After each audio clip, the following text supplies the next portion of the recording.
right, good evening, everybody. Welcome to the Board of Directors meeting for January 24th, 2018. We'll begin with the owner's comment period. I only see one person sign up, Mr. Growney. You're up first. Thank you. If you'll come up to the front there and state your name and address. Yeah, in the interest of time, I'll read it because okay. I know we have a limit. I am Joe Growney, and I live at 860 Spring Park Loop since 2001. I'm here to address CROA's Civic Corridor proposal. I'll begin with excerpts from that proposal. The center and park facilities will be available to the entire community and not just Celebration. The Celebration Residential Owners Association will assume all aspects of operation and maintenance for the entire park and community center. The center will be available for commissioner and emergency management community meetings at no cost. First, CROA obviously sees no problem engaging in conversation with the county about creating a county park and county facilities within the town. No big deal, is it? Get resident buy-in? Why bother? Is it transformative? Who cares? What percent of the park's use will be Celebration residents? CROA conveniently doesn't say. I project 20% Celebration, 80% non-resident. But that didn't deter CROA from saying that we, Celebration, will be picking up 100% of the cost forever. How generous. So this proposal is not a civic corridor issue, but a core issue of when we elect a CROA board, we give them the keys to the kingdom, and since 2014, we provide them with a nice slush fund to play with. What constraints? It's apparently anything goes. Disney created our governance structure, one that Disney used for maximum latitude. Disney was acutely aware it was selling a distinctive aura. It was selling an ambience. Disney did not sell homes. Fast forward to today. We still have Disney's unrestrained, unaccountable structure, one that has the incentive for a small interest group to pack CROA's board with sympathetic members. Then they can have the keys to the kingdom and the purse to do whatever they please. Let's look again at the corridor proposal. What does it contain? Bringing public use facilities into Celebration. Millions of investment. Paying significant ongoing costs from CROA fees to benefit non-residents. And what is CROA doing that is not allowed? Not a thing that I know of. Totally within their scope. But therein lies the problem. It's not a civic corridor issue. Our discussion needs to be is the CROA governance. To me, it is very clear. We must elect boards that have a broad concern for the community as a whole, and not those singularly focused on their little pet special interests. The time is really now. With this proposal, we now have to make a decision of where we are. And I'm saying if we elect the same old boards that have overseen our decline, and I've been here since 01, and we have declined, and I can challenge that if we had time. We are brought to the brink. We are there at the precipice with this proposal. If we proceed with that, kiss Celebration goodbye. And by the way, Celebration is an idea. It's not a bunch of homes and highways. Your time is up. Thank you. We need to vote. Vote for the right people. Just concerning your statement, sir. Yes. After we get through our tab 15 under board discussion, I have a civic corridor update to give, and once you hear that, you may change your mind. You're saying you're abandoning it. If it's going to have a county facility within our I'm not here to discuss it with you right now, but I wanted to let you know that county, there's just forget it. I wanted to let you know I was going to be addressed this evening. All right. Anybody else would like to speak to the board then? PJ, please.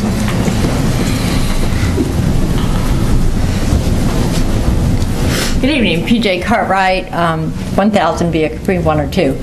I just want to remind everyone in the audience and watching at home, or will watch this later, that our CROA elections are coming up. We have a lot of candidates, and we need people in the community to come and join the tabulation committee and come and assist us as we count the ballots. And so anyone that's interested can contact me directly or contact anyone at Town Hall, and they'll be more than happy to take your name and your contact information. And we will be counting ballots on the first Monday in March. Thank you. Thank you, PJ.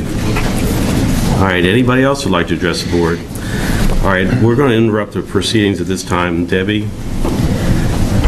Hi, everybody. I just wanted to introduce someone that we have in our community that's very distinguished, and I appreciate them attending tonight. Darren Soto, Congressman Darren Soto, has worked to get Osceola County designated for Hurricane Irma relief, and the county constituents have received millions in relief. He also has a bill headed to the House floor to designate the Kissimmee River as a wild and scenic river to protect this iconic Osceola treasure and help clean water going into the Everglades. And he's also helped secure $2.2 million for the Kissimmee Airport for improvements for the runway guard and lighting improvements. We're very honored that he lives in our community, and I'm very proud to introduce Congressman Darren Soto.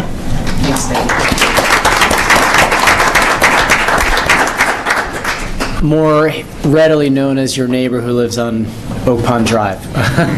In a nice humble condo here in Celebration. And thank you, Debbie, for always giving me a great update on what's going on here. But we've been trying to work on a lot of things to help out Osceola residents. We know Hurricane Irma hit our area pretty hard, and we saw just right outside our door trees down everywhere, and a lot of folks in the south part of the county have flooding, and so we're really proud to be able to work in a bipartisan fashion to get the relief we needed for our county among Polk County and Orange County. And then our environment is so critical here in Osceola with the Kissimmee River being just such a key part of both the south part of our county, Polk County, and Okeechobee County. Now that we've spent over $1 billion in federal and state funds to restore it, it's critical that we protect it. And then the last thing that we'll be continuing to work on is transportation issues around here. Those of us who travel in anywhere from 192 to work out and fly through the local airports and the like know that our community definitely is growing, but there's a lot of infrastructure needs that'll be growing over the years that we need to meet up with. With I-4 Ultimate being done pretty soon, we'll hopefully get to I-4, beyond I-4 Ultimate, and expand all the way down to 27 to help alleviate a lot of the traffic that a lot of you face, just like I do when we go out on I-4 and have a lot of the tourism traffic end up intermingling with a lot of the tractor-trailer traffic. So I just want to make sure to be able to stop by to say hello and thank the good work of the CROA board. It would be, I'd be remiss to not be able to stop by every now and again. We're about 50-50, Amanda and I here in DC, but we love living in this community and really appreciate the good work you do to make it such a wonderful place for families. So thank you, everybody, for giving me a brief moment.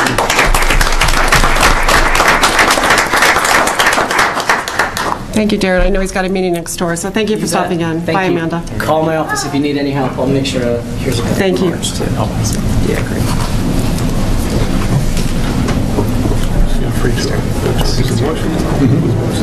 All right, Steve, was the meeting properly noticed? Yes, it was. And do we have a quorum? Yes, you do. All right, if you please join me in the Pledge of Allegiance. I pledge allegiance to the flag of the United States of America and to the republic for which it stands, one nation, under God, indivisible, with liberty and justice for all. All right, so with that, we'll call the meeting to order, and we'll begin with adopting the agenda. So do I have a motion for the agenda? Second. Okay, Tim and then Dave. Okay, all in favor? I'm sorry, what's that? Do you want to add something to the agenda? No, it's under, I think I do it under minutes. I have a correction to the minutes. That's correct, okay. Okay, all in favor? Aye. Opposed? Thank you, sorry. Minutes are, the agenda is adopted. Okay, need approval of the minutes. Need a motion to approve the minutes. I have a correction from the November 29th minutes where we were talking about the events during the motion, and it shows that it was for non-CROA events, and it's for all events. It's not for non-CROA events, and I reviewed the tape, and I had a second person review the tape, and I'm happy if we need to go back and look at the tape, but it did not say non-CROA events. So I just need that corrected. You have the context for that, I'm not sure. Yeah, what paragraph is that? When we did the motion for the events, to have the task force to look at events for safety and security and traffic and... Are you talking about the safety task force? Yeah, So the it safety was task force. for- It was for all events, not non-CROA events. Okay, all right. So I just want the word non-CROA removed. Oh, okay, that makes sense. All right, with that amendment, can I have a motion to approve the minutes? So moved. And Second. Dave the second, okay. All in favor? Jack, just for clarification, Debbie's motion is to reopen the November minutes. 29th. And correct the November minutes, and then you'll need another motion to approve your December minutes. Thank you. Okay. Okay, so do I have a motion to approve the November minutes? Well, you got to reopen the November 1st. Reopen the November All 29th minutes. right, to reopen the November 29th minutes. I motion to reopen the November 29th minutes. And a second? Second. Okay, discussion? All in favor? Aye. Opposed? All right, and now, A motion to approve the December 18th minutes. all right. Well, do you want to, I'm sorry, but go ahead and make the change, a motion to make the change to the November 29th minutes and I'm get a sorry. second approval. Yeah, we for got that. to do all this stuff. A motion to make the change of the November 29th minutes for the portion on the motion for the task force to remove non-CROA events. Just remove the word non-CROA because it was for all events. And just say all events. All events. Okay, is there a second? Second. Okay, discussion? All in favor? Aye. Thank you. All right, now, motion to approve the November minutes. The December December. 18th. Well, Motion to approve December 18th. Oh, that's right, December 18th minutes, okay. Okay, so do I have a motion, a second? All in favor? Aye. Aye, good, that's done. Okay. Okay, all right, committee reports. Okay, we'll begin with ARC, is Mike there? No? We don't, No do ARC not have a reports? representative from ARC. All right, how about covenants?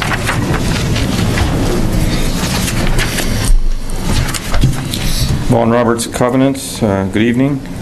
In December, about 578 inspections and re-inspections were conducted of single-family and service area homes. There were 38 resale and follow-up inspections.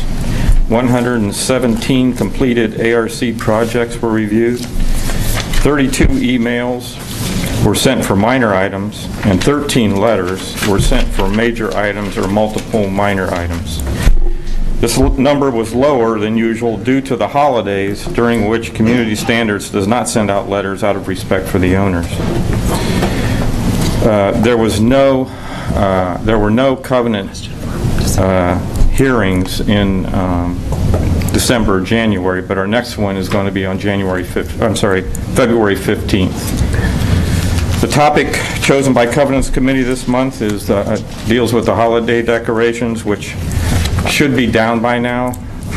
The Charter Exhibit C states that a reasonable number of holiday and religious decorations may be displayed on a unit for up to 40 days prior to the holiday or religious observance and up to 14 days thereafter without prior approval. It also states that decorations are subject to the right of the ARC to require removal of any such decorations which it deems A, to be excessive in number, size, or brightness relative to the other units in the area, B, to draw excessive attention or traffic, or C, unreasonably to interfere with the use and enjoyment of neighboring properties. If you have not removed your holiday decorations by now, please make arrangements to do so. The inspector continues to drive through the community, conducting routine inspections every 6 weeks, and has reference materials in her NEV with which to assist you. The Community Standards team is also ready to work with you at Town Hall, so if you should get a letter, we encourage you to contact them. They can assist you with timelines, applications, and maintenance plans. Thank you everyone for your hard work in keeping the celebration beautiful. All right, I have a question, I'm sorry. I don't think I need to do a public records request, but if I do, Susan, let me know. But I need to have information on how many notices were sent for covenant violations on Nadina. On Nadina, just the entire On street? Medina. The entire street. Yeah, we can get that. Okay, thanks. That's the only, That's it. is that for perpetual, forever? Just anything that you have that On that- was a covenants letter for that street that's how long? outstanding or current for the last, let's do 60 days, just to be fair. Okay. Okay. If that's too much, we can do 30, but 60 days would probably cover it. Thank you. And one other question for covenants. Up till now, we have not been citing people for hurricane damage or anything like that. At what point in time will we begin looking at hurricane damage? I think we start that in April, don't we? It was going to be 6 months after the date of the hurricane. Okay. I think that around April, they're going to start going back and then starting to require these people to get these this damage repaired. Okay. All right, thanks, Vaughn. All right, special events. PJ?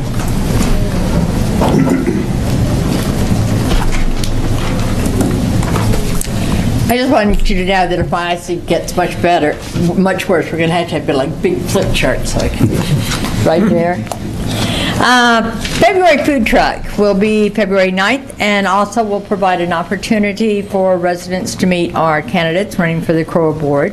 We're going to have a pair of candidate forums the day before on February the 8th, Thursday the 8th, and on February 13th, Tuesday the 13th. The father-daughter dance is going to be this year on February the 17th. The theme this year is An Evening in Paris. Sales have been brisk, as always, and as of this morning, we only had 45 tickets left. Posh Pooch is scheduled for February 24th at Lakeside from 10 a.m. till 3 p.m. In addition to vendors with canine-related products, we're going to have rescues on hand like in the past. We'll have caricature artists, contests, food trucks. We're going to have something new this year. We're going to have a watering bowl. Sea Dog Brewing is coming in. And this is for those of us who wish to purchase some libations, and they will make a $1 donation for every purchase to be donated to local animal care associations. Moving on to March, porch and yard sale is the first Saturday in March. That is March 3rd. Registration for the porch and yard sale will end on February 23rd. The annual CROA meeting is also in March. That is Wednesday, March 7th at 6 p.m. And again, the ballot counting will be the Monday prior. Wind Down Wednesday was previously scheduled in December for a midweek, mid-festivities, adult-oriented event at Lakeside where we could come and buy libations and watch a movie, not a G-rated movie, but not an R-rated movie, just a movie that's aimed towards adults. But as we all recall, it was a little cold and we had no bonfire, so we postponed that until March 14th. That'll be 7 p.m. on the Great Lawn, and there's going to be a free gift for the first 100 people who show up. So come early, grab a good spot. Looking ahead then at the end of March, we have March 28th will be our annual egg coloring here at Town Hall. That will be from 3 to 5. And then our annual egg hunt at Spring Park on March 31st, starting at 8:45. And a word to those who are watching and listening, don't be late. Your child will not get any Easter eggs. They are gone like gone. Okay, we do like I think 20,000 or something like that, and they're gone. So don't be late. Don't disappoint your child. Come early. Stay late, but come early. Then on April 19th, moving into April the 19th from 6:30 to 8:30, we're going to have music on the lawn with singer-songwriter John Frinzi, and so mark your calendar for that. And just a reminder for everyone for this weekend, it is the Celebration Marathon and Half Marathon. Please plan accordingly for traffic. Traffic will be impacted from 7 a.m. till 2 p.m.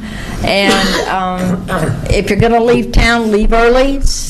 Come back after 2, or stay home, or be patient, because these runners need you to be patient when you're trying to move your vehicles around them. The Marathon Expo will be at Town Hall. on Friday and all day on Saturday. And we have other activities coming along for the rest of the year, but we're working on everything. So, any questions? Thank you very much, Thank you, PJ. Thank you. All right, recreation. I'll give the Recreation Committee update. At the meeting in January, the committee they put an RFP to a couple different providers for martial arts, and they came and presented the 2 different martial arts programs, and they were so distinctly different in how they offered martial arts. One was a traditional Taekwondo class, which is our existing Taekwondo class that's been doing a good job. The other one was, and I cannot pronounce the name, but it was a Brazilian style of martial arts, and it's more integrated with music and more groundwork and just a really interesting, neat kind of concept. So we're going to give both of them a shot. We don't feel like the 2 different programs will cannibalize off each other. In fact, we feel like the Brazilian martial arts will offer more of an enrichment type program for the community. So we think that some kids and families that get interested may want to do both martial art programs. So we found the space for both of them.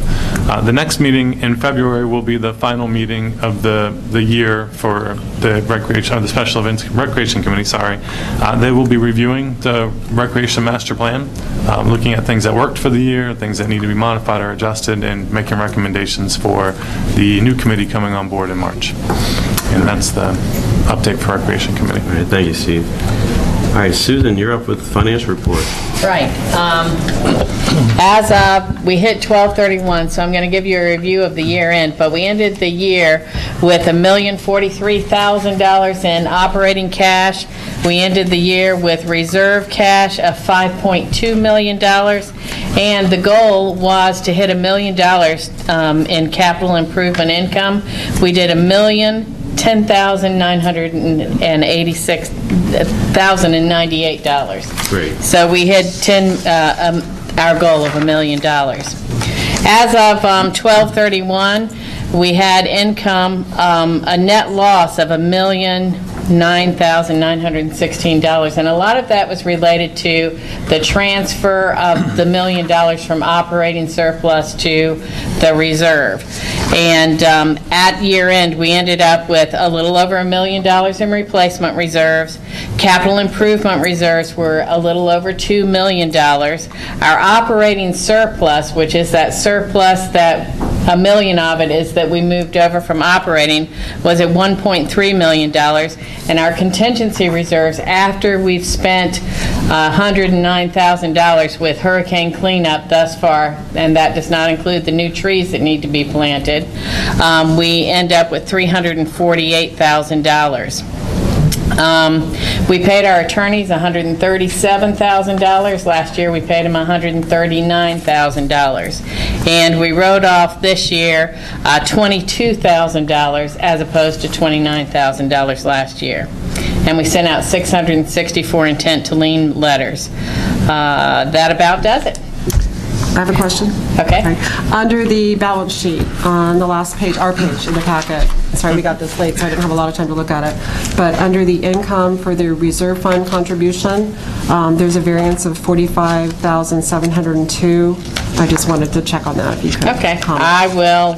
Let me see if I can tell you what it is right off the top of my head. It's the very last page in our packet, but I don't know how you're Which one organizing. are you? You know, it may have to do with, it's early in the year we started putting money into more interest income, Right. where it was just sitting making nothing. Right. And I know that was going to save us at about $50,000 or $60,000 a year. So It's not on the balance. is it positive or negative? So Is he talking about the reserve balance sheet? they're going to put, and then we have reserve. Oh, interest income reserves, But positive it's 11. 45, it's under there, contribution. Reserve contribution. That's different, reserve fund contribution. I think it's 26, the variance. It says page 1. We brought in $46,000 more in capital improvement income, and that would be our recreation fees, that would be our capital contribution, and what's the third one? I always forget. Rec fees. No, I got that. And it's the 851 building The division. 851 building, right. Redirect. I'm sorry, it's under the townhome. Celebration Townhome. Yeah. Sorry. But that was a good explanation for that one. Celebration Townhomes. Yeah. So we, Just show her to her. yeah. Can we talk afterwards, and then I'll be glad to explain it? So it's the last page in our packet. We have a different packet. So it's just. Oh, okay. I know what that is. That is primarily due to Spring Lake that wasn't built out at the beginning of the year. We built the budget for all of 2018 to be built out, and so we've been underfunding as we moved along. Underfunding as in not funding those buildings that were not sold. Does that make sense? Kind of, sort of? So essentially, we were expecting that all Spring Lake would be completed with construction, and they're not. Yes, we weren't expecting, we just built the budget that way. We knew that it wouldn't be built out towards the end of the year, and we still have 2 units left to be built out in Spring I don't know, the Lake. marketing sign says 3. Well, there's 2 for our books. Thank you, Susan. You're welcome. Is that okay for you then? Thank you. All right, Steve, the management report. I will start with the athletic fields at the Civic Corridor. The RFP went out on the street last week. We have, at this point in time, 4 companies, I believe, that are interested in bidding. They originally had a pre-bid construction conference scheduled for tomorrow, but they pushed that back to next Tuesday now, and that will be at 2 o'clock at the CDD building next Tuesday, with those 4 companies coming to ask questions for the bid. The bids are due to Bumpus & Associates by Tuesday, February 13th at 2 o'clock. And then the recaps of those bids will be made available to the CROA board in hopes of a vote for February 28th to proceed with that phase of the complex, the athletic fields. And the second phase, the community center, I think Leonard's going to talk a little bit more under board discussion. So are there any questions on the athletic fields? Where are we at with getting are there any lots that are currently being used along that area by either ourselves or a former vendor that still need to be cleaned up? We have the lot next to the dog park that still has a couple of spools there from cable lines that need to be removed, and there's a dumpster that needs to be removed. So yes, that does need to be finalized and cleaned up, but not on the properties that we're getting ready to move forward with construction. So 2 questions on that. One is, I presume that we will not know what the costs are until the RFPs are responded to. We have estimated costs on our end from 6 and 9 and 12 months ago. Yeah, and our engineer provided estimates, and those numbers have not changed, other than some addition of concrete to stabilize the sidewalk, to make sure that if a fire truck needs to drive back to the backfield. So it could waver $100,000, $200,000, but the estimates are the same. And then the other part is, I see in the management report that the restrooms and concession stand are not part of that RFP. Those are part of our initial cost estimates. Yes, correct? right. So that has been pulled out as we go to phase 2 to talk about construction of a community center, what that looks like, where it's going to go, where the restrooms are going to go. It's just to see if it makes more sense to try and combine some of the projects. It didn't look like, now that we've been able to acquire the golf course property and have some new growth there, it didn't make sense to build the big building that we were originally going to put on the athletic field complex. So we're going to hold off on that. Now the footprints. The location for the restrooms and concession building, as conceptualized, would that remain the same? It is, yes. The footprint's still there. So It'll just be grass until we figure out what we want to do with it. So as we as a board look at the proposals that come in and look at the funding, we can take account of the total package of the athletic complex, knowing that the restrooms and concession stand, while conceptualized with a dollar figure, would not be part of the bids. Correct. And for those watching, this project consists of the access road into the park. It consists of the sidewalk. And then when you get to the park, it's a parking lot. And then a access sidewalk all the way down to the end. 3 athletic fields, 2 are natural turf, 1, the premier field is a synthetic turf field, and then all 3 fields lit with LED lighting. And then we have some alternatives, which, depending on the price, whether we can afford them at this time or not, a couple of pavilion structures, a tot lot playground, and then a 5 to 12-year-old playground. And then we've met with some playground reps to talk about exercise equipment. And exercise equipment, the traditional exercise equipment used to be one 10x10 pad, and you put a like a treadmill type thing on there, or a bench press type thing on there. They have all evolved now into some really neat multifunctional exercise equipment that is more linear instead of just one piece per pad. So they're going to bring back, I think we have 4 different concepts that will be coming back that the board can look at and decide what we want to do for playgrounds. Is that from Landscape Structures? Landscape Structures is one of them. We have Dominica Republic is one of the companies, and then we have another company from Germany that does a lot of ropes type stuff that's bringing us some concepts. Cool. Okay. Any further questions? So all of that, those last things that you just mentioned, we hadn't talked about before, and all of that can be part of that larger discussion. I know Leonard will be starting some of that this afternoon or this evening. Yes, and again, there are alternates depending on what the costs come back as, whether we can afford them now, do we want to phase them in later? You know, it was designed into the design, but doesn't necessarily mean that they'll be part of the first phase of the project. And where those might be, because it may not be on the civic corridor, it could be elsewhere. And if they fit better in somewhere else in the community, we can always look at that option. But there was a little piece that was down at the very far end of the fields that was kind of sitting there that we could utilize for that type of play structure. So some options. Yeah. Actually, I'm sorry. No, the only other thing I was going to say is that the property is very tight.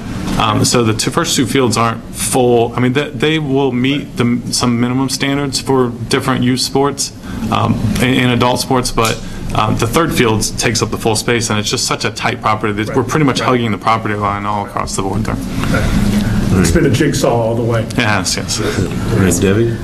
I'm sorry. Just real quick. So you've toured some other community centers at this point, right? I think the question was, have I looked at other community centers? Yes, I have. Okay. How many have you seen? I think we've seen, there was 2 in Point Siena that I looked at, and then there was one in Largo, Florida, and they actually had 2 in Largo, so we went and saw both of them. And then one here in Kissimmee off of John Young Parkway. It's a Baptist Church community center that we looked at. And the reason we looked at that one is we were talking about a possible 25,000 square foot community center on the golf course property that we purchased. And this footprint of the community center that we looked at is exactly 25,000 square foot. Right. So you've already begun like the investigative process for the community center. Right, doing some homework. I've also reached out to some of the other CCMC communities that have built them and asked for some plans to see what their community centers look like. Okay, thank you. Good. Leonard? When I was in Colorado, Debbie, I toured 2 properties out there that actually CCMC manages up in Broomfield, Colorado, Anthem properties. There's an over 55 and then there's a under 55 right across the street from each other. They each have very, very nice community centers. We're planning on getting their plans and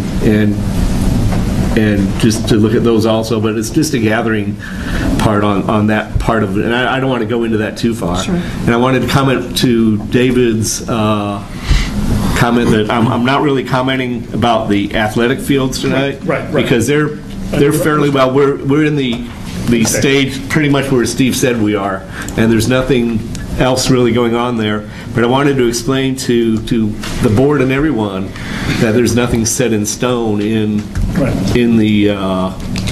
parcel D yet. We're at the very, very, very first step of that. Parcel D is the golf course property that we don't have title to yet. Right.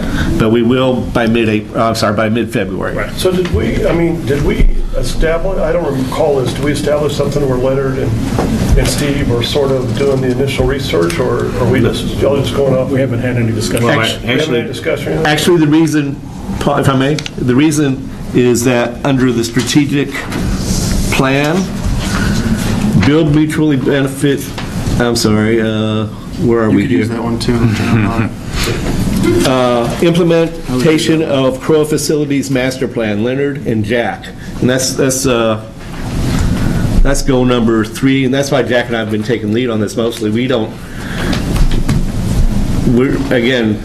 when I say we've got lead. implementation of CROA recreation plan. This is a recreation plan we're talking to. And we've got engagement me of and Tim members. Swisher on that. An engagement of members of the community with Debbie and Dave. So we really haven't discussed this yet. Well, It's going to be So that's going to be a complete effort. No, this, after I give I my, just don't want, I mean, we're sort of going off the good stuff, and nobody, I wasn't even aware this stuff was going on. Right. And, you know, it... Wasn't either.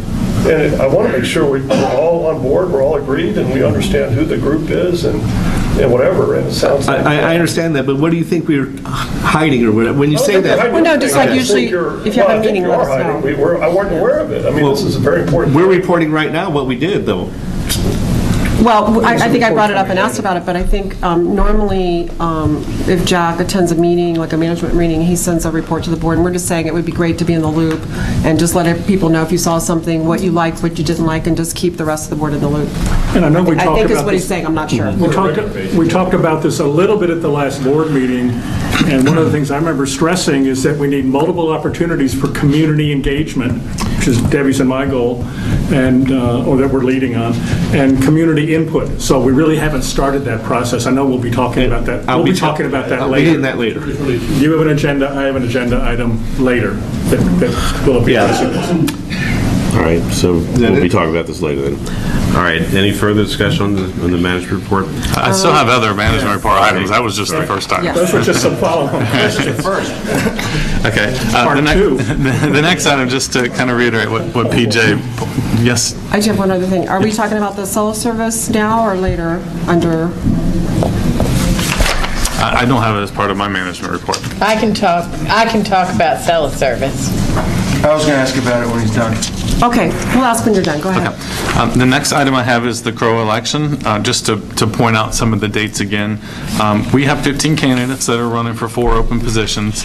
The first meeting with the candidates was a candidate orientation, which will be on Monday night. And then we have some candidates that couldn't make Monday, so I'll be meeting with them on Wednesday night. And then our next date after that is the polls opening on February 5th. So we can start looking for paper ballots and the online election to open on February 5th. Thursday, February 8th is the first forum, candidate forum, and that's in this room from 7 to 8:30.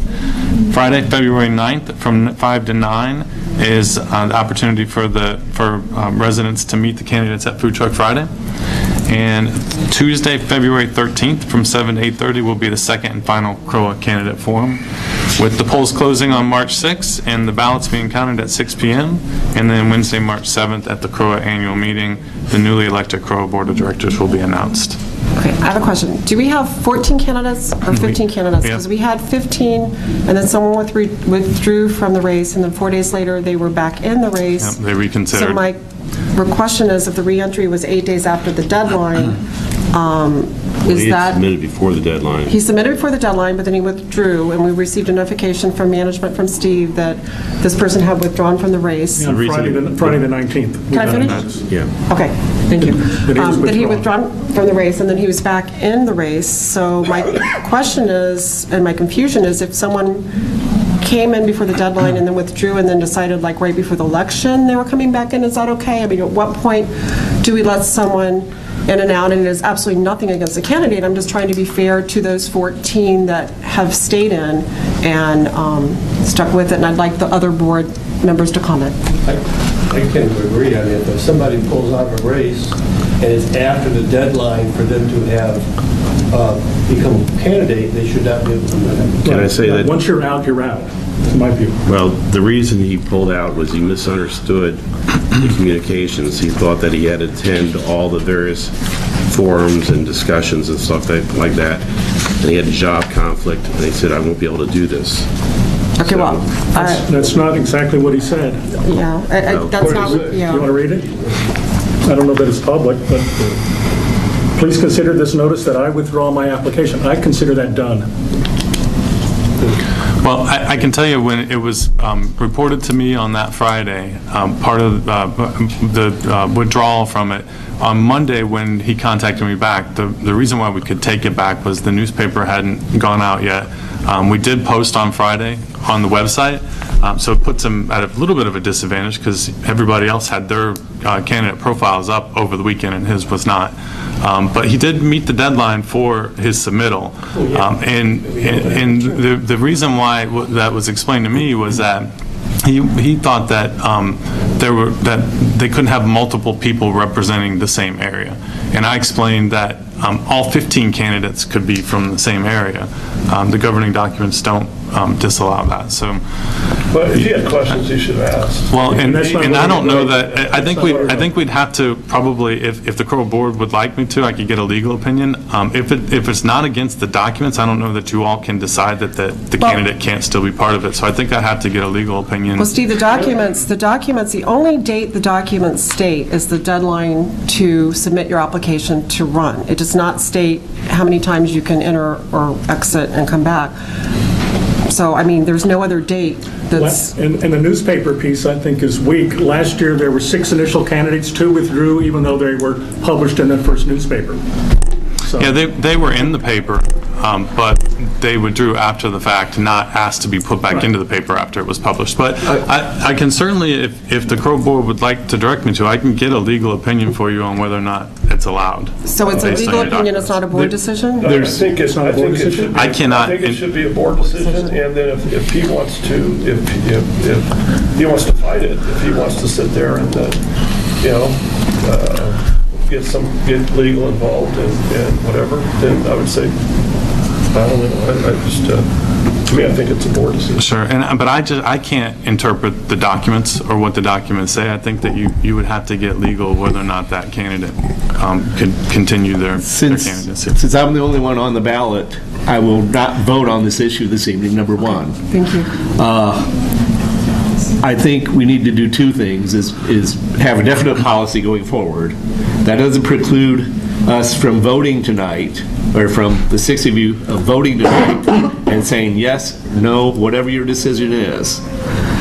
But it wouldn't hurt to have a quick legal opinion to make sure we haven't violated a law by this vote. What would be the law for an HOA election? I mean, is there a law? Like, well, it's an HOA election. There's a... Can we do this? Can we have a vote and say this is our preference? This is our recommendation? If our legal attorney says, all right, then you can't do that, then we'll do it. Yes, if he says we're within our purview for that. To do that, then yeah. That was my suggestion. Paul, would you like to make a motion?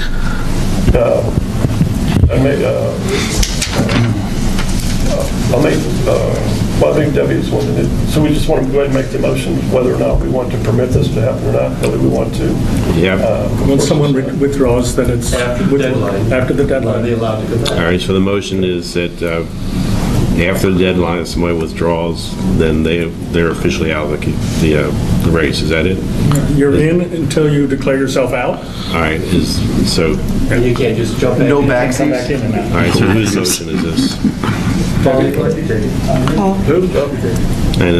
is there a second? I'll second. Okay, any further discussion? Okay, all in favor? Aye.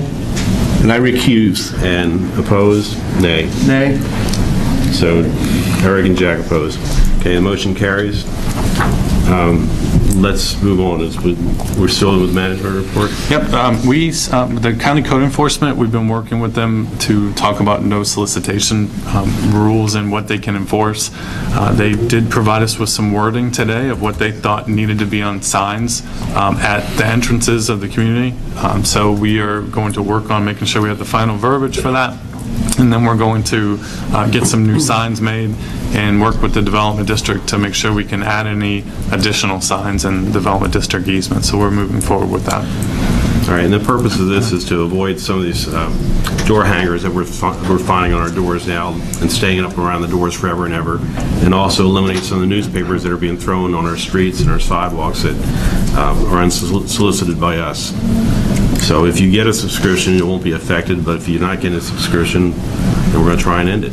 All right. And then I would like to ask Todd to come up and talk a little bit about maintenance throughout the community.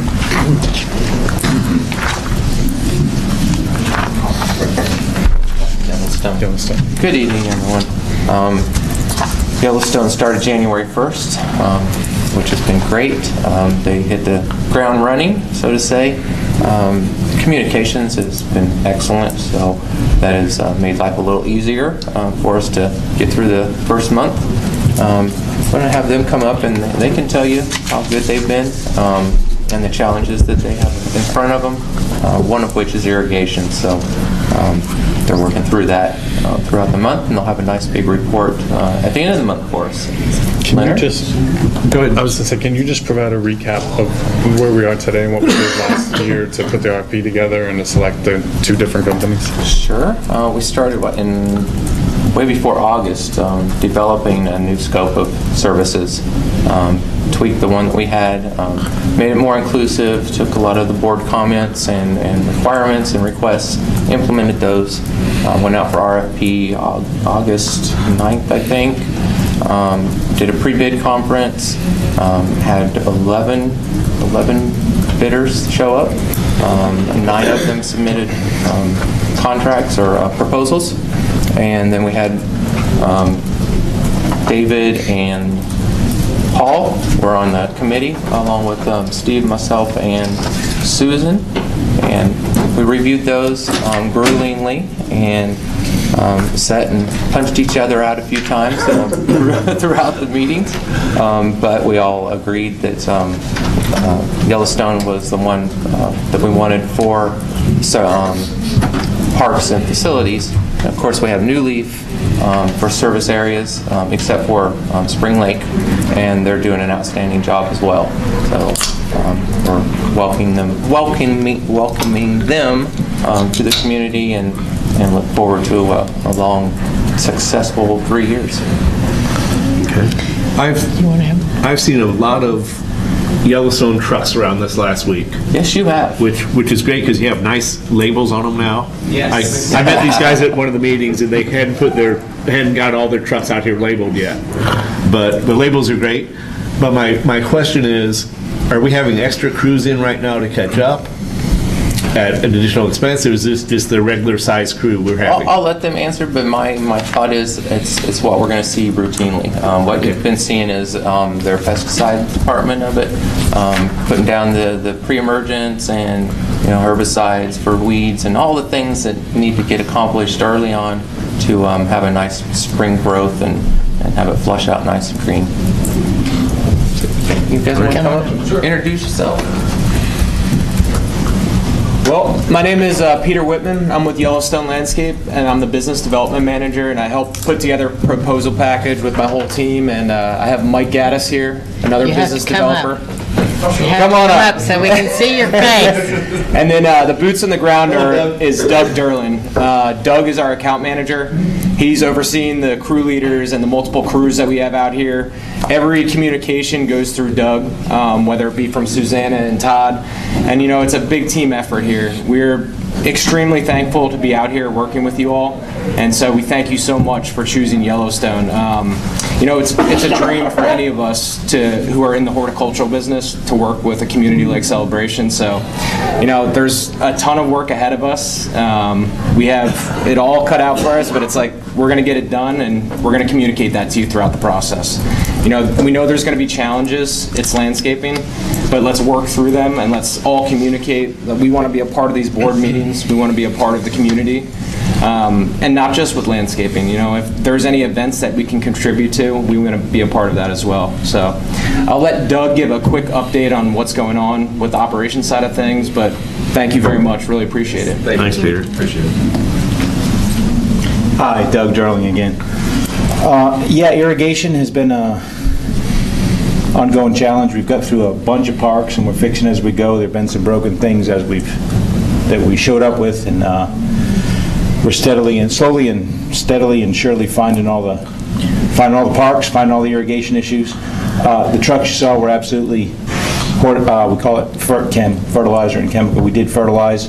There was herbicide in there and there was insecticide in there. So you will see, and that was all the grass, all the ornamental areas. mowing and stuff. Luckily, this time of year, the grass isn't growing much. So we've been able to clean a lot of leaves up, a lot of trimming got done, a lot of dead stuff was removed. But we're getting more... I'm sorry? They liked it. Studio audience. We're getting to our... You say it's a little easier now because the grass isn't growing crazy every week, but we're ramping up to... I think the cold weather's probably done soon. So we'll be ramping up to our busy time, which is mowing constantly. We've got a big red mower. I hope you all saw it. It's fantastic. That's going to do all the Bermuda. We've got a couple other crews doing the Zoysia and San Augustine. We've got crews in Spring Lake constantly almost, getting the detail and the mowing and stuff under control. We're very happy to be here, and thank you again, and it's fantastic. I've walked around many, many hours finding all these parks, and it's just beautiful out here, and so we appreciate being here. What's your question, Eric? I have a question. We appreciate you being here, and we're looking forward to positive changes. I have a question about leaf blowers, which if I ever run again for CROA, which I probably won't, I would try to ban leaf blowers. But is there any type of leaf blower that's quieter? And I know you guys probably got the issue. We had a resident at Marisol where the leaf blower is at like 7:30 in the morning, which is why I don't live in a condo there. And I know county ordinance, that's all legit and everything else, and you're allowed to, but it just seems early if you're trying to sleep or if you work at night or anything. Is just 7:30 is early. Is there anything, A, we could do, or B, to support quieter leaf blowers, or do we need to blow the leaves around? I think that leaf blower is actually one of our town staff members. The tennis court? Not anymore? Oh, good. So, what the hell? Did that issue get addressed then on the people play tennis? I can tell you what we did. Yes, please. Yeah. Go for it. Todd, for the Marisol issue. It was brought to our Todd's saving attention, you, I and don't know. we immediately resolved it. As far as I understand, we haven't received any further complaints. Are we blowing leaves later there, or I didn't? No. Well, what we did, they were parking their trucks at the end of Lakeside by Court 1 and 2 next to Marisol. So those were the first courts that were getting the debris removed. So we asked them to look into quieter blowers, because there are some out there. Yes. But also start at the opposite end of the courts, which seems to have resolved the problem. Terrific, thank you. I'm for quieter leaf blowers. Yeah, there are battery-powered ones that are a little bit quieter, so it is something that we can look into in some of those areas, but also just switching our schedule around, huge, yeah. Thank you. I'm just all for sleep. And we're kind of learning that as we go here. Well, yeah, you don't know who's where or whatever, and thank you. And you guys were very receptive to that, and I appreciate it. Absolutely. I mean, it's one of those processes. We're learning the area, we're learning the parts. You did nothing wrong. We're just, yeah. Absolutely. All right. Well, Peter, Mike, welcome to Celebration. Thank you. Sorry. So good news is, guys, is that I'm out here in March. So you have one meeting to put up with me. Bad news is I was Davy's pain in the ass. So my question for you guys, twofold. First is Yellowstone currently has 40 open job positions, 13 of which are for this area. Is that as a result of this contract, and do we currently have temporary labor that you're trying to backfill, or is that for other communities elsewhere?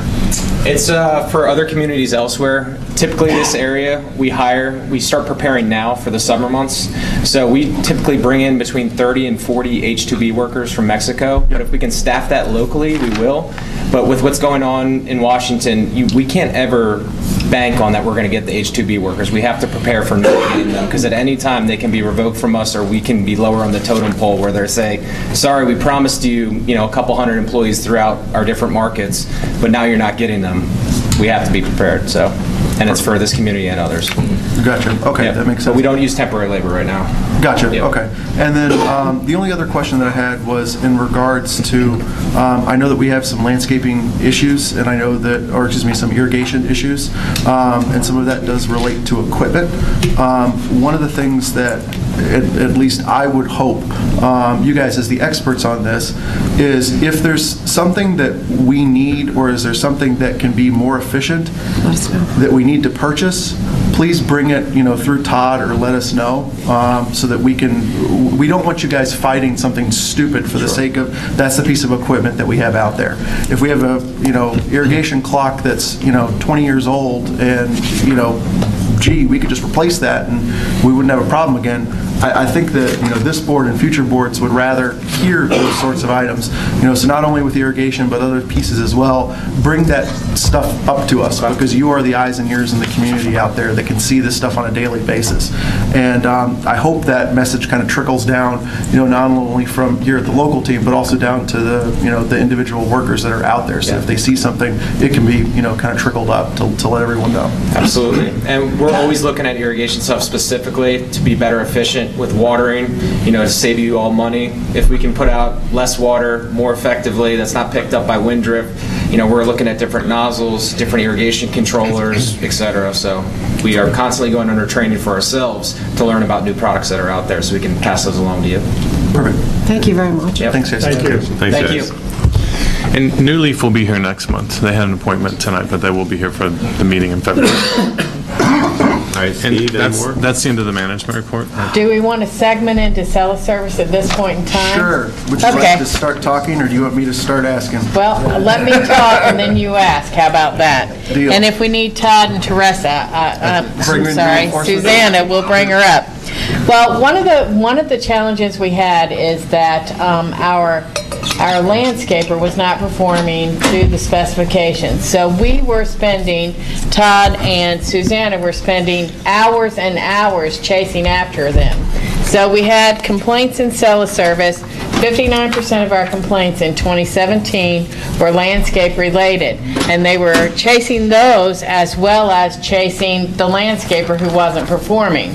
That now has changed somewhat in that we've made some changes to make it be easier for us to be able to handle the seller service requests. First of all, we changed landscapers, and we have every expectation that our landscapers wanted the contract, and Susanna and Todd are making sure they spend this month helping them understand that they have to follow the scope of the contract. They must meet our expectations for them. And so far, we've had nothing but positive results. We made changes in management as a result. So we've got the right people in the right seat of the bus, and rather than chasing the issues, we're trying to get ahead of them. So our plan at this point in time, I will tell you, as of today, we had 283 outstanding issues, 64 with the CCDD, and 111 were other than landscaping. And so we had 108 landscaping open items at this point in time.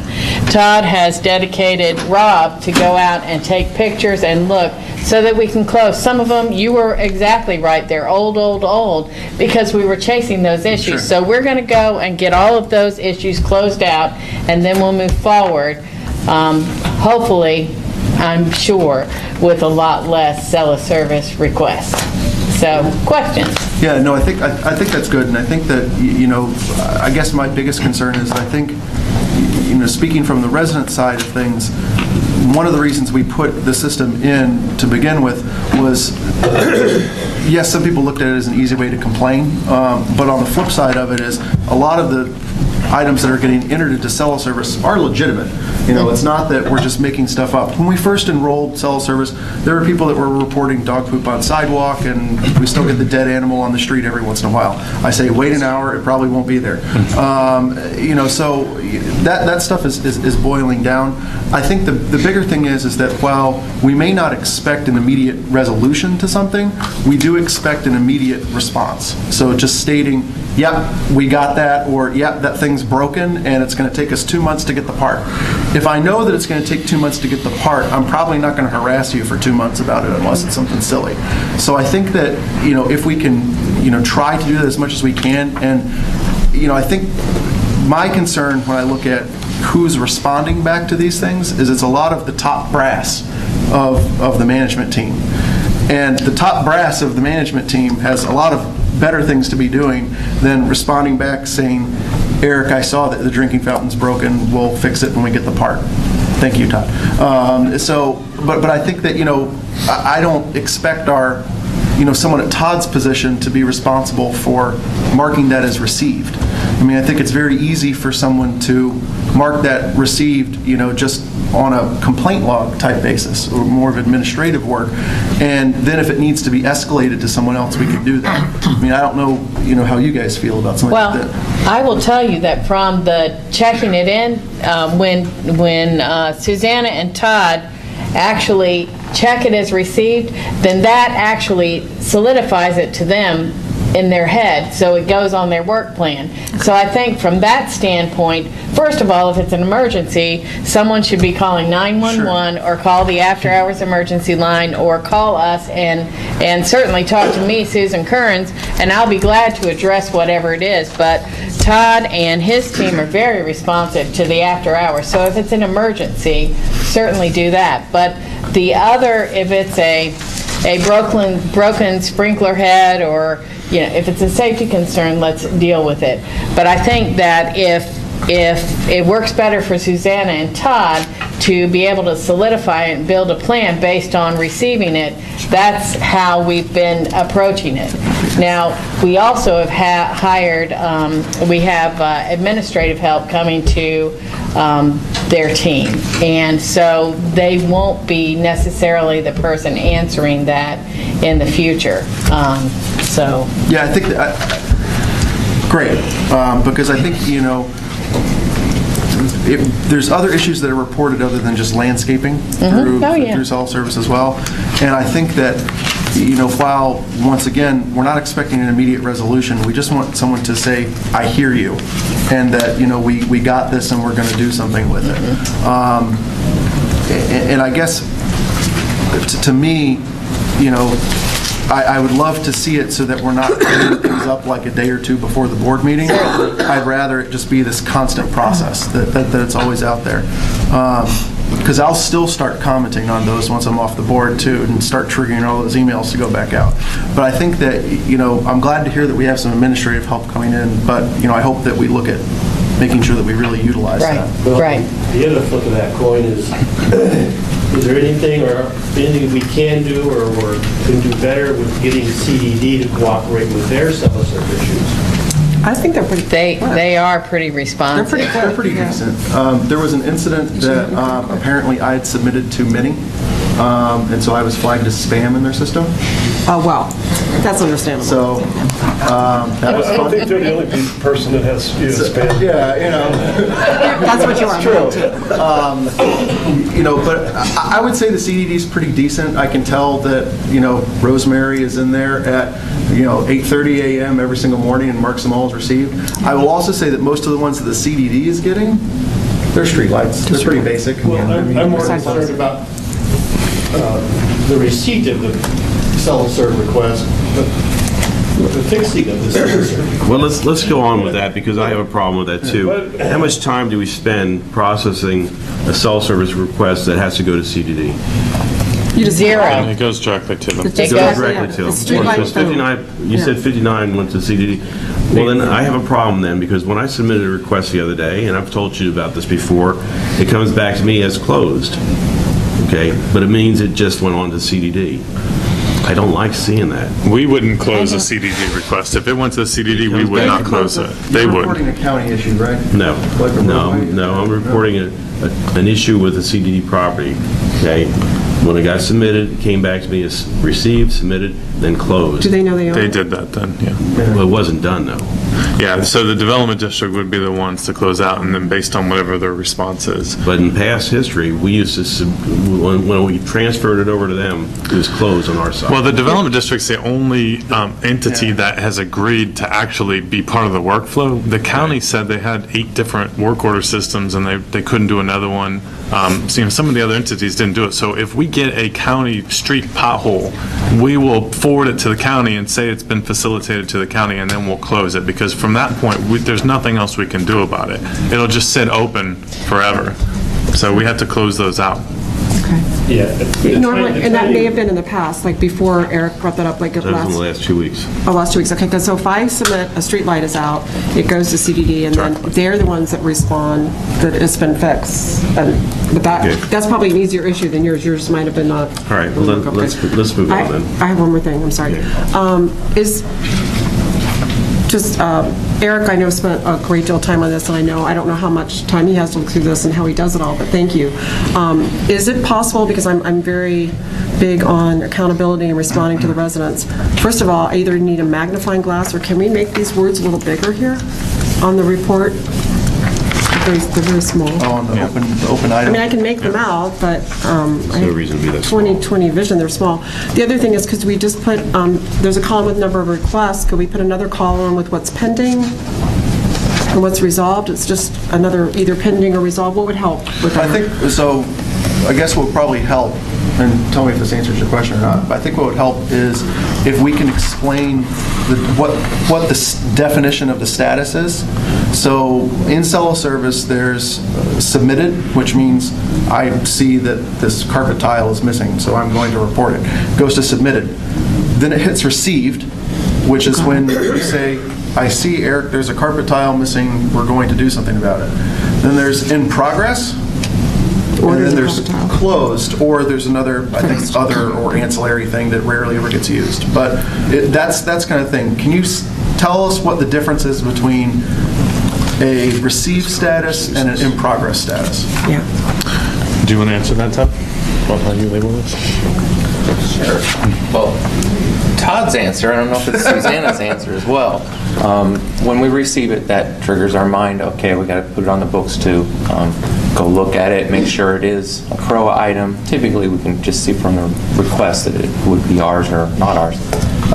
If it's not ours, it gets transferred to the right department, CDD or Artisan or wherever it needs to go. I would say probably half of the ones I get, I end up transferring them elsewhere. And that's just reassigning it. Doesn't show it as completed on my end, it just gives it to somebody else. Sure. But once I receive it, that triggers my brain, order parts, go look at it, put it on the list. In progress would be, okay, well, if I had to order parts, that would be the progress of it. Ordering parts are almost done, or we're working on it this week. And then when it's done, we put completed. Yeah. So we could do 3 columns. Well, I like Todd's answer. Yeah. Because to me, we shouldn't have something sitting in progress for like 6 months or something like that. Normally, unless there's some crazy thing going on, because to me, I'm not as worried about a received status as long as it's been received and as long as there's an update that's posted to the regular. In progress means that we're actually going to do some work here, guys, and we're actually going to do it, and here's what's going on, and it's working on being fixed at that moment.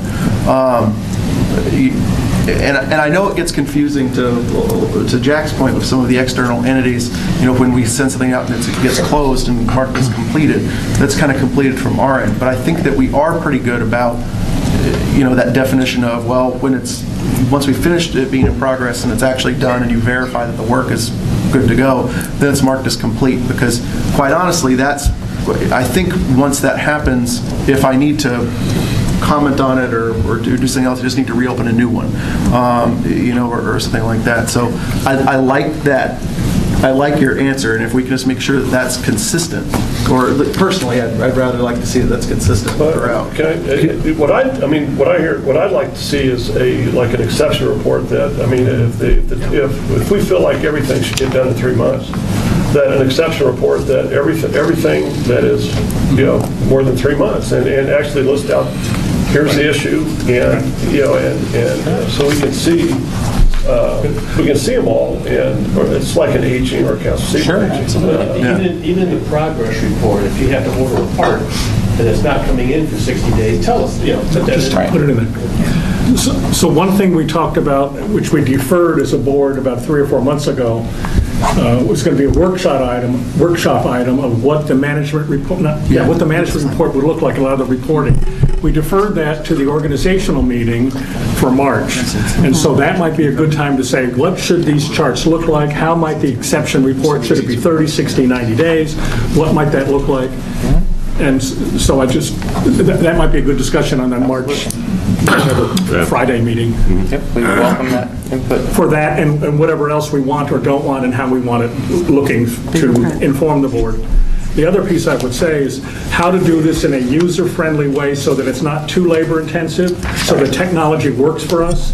I presume that Cell Service has some sort of reporting mechanism, and I would hope, and I think you and I talked about this with the software that you either bought or were going to buy. Yeah. Has it been bought or not? No, bought? it has not. Okay, but that would dovetail with it and make it all easier for you. Right. Easier for reporting that's helpful to you and for us. I missed that conversation. The other Acela program for asset tracking? The maintenance management system. It's just Okay, gotcha. No, it would dovetail with it. It's not replacing it. Right, no, right, yeah. So They have to mingle. Right. So yeah. they talk. Yeah, and I think that, so just so that everyone's perfectly clear on this, we didn't develop this in-house. I mean, this is a third-party service that we use. The company's called Public Stuff. They were bought by another larger company. That this is what they do for a living. So we have some resources that we could reach out to them if we're looking for this stuff. But I think when it comes to reporting, is there existing aging reports in the system or escalation rules for if something's been open for a certain number of days? You could see that on a report. There must be some. There is. I think we can list them. What the work orders are, the link to the specifics on them. We can filter by time frames and look at those. I mean, we typically, for your monthly reports, just show you a snapshot of the month. Right. But if we wanted to look at the last 3 months, and if top request of what came in the last month isn't of interest to you, it doesn't help you, we can eliminate that and replace it with something else. I was in there playing with it for a little while after some of the emails going back and forth, and found some pie charts and some different things that may make a little bit more sense, that talk about what was completed for the month, how many are still open. It just doesn't dig down into exactly what they are. It says this is how many were completed, and then so there's also a customization model to it where you can move some things around, but it's a little bit above what I knew how to do. I would have to probably get some training and play with it a little bit more. Well, and I think the report. Since Eric's our tech person. David probably hits the nail on the head here, though. Let's talk about what we want, and then let's figure out how to get, because data in, data out. So let's talk about what we want, and then put a report together that pulls that back out. And make it simple for the staff. Right, so that we're not customizing every week. And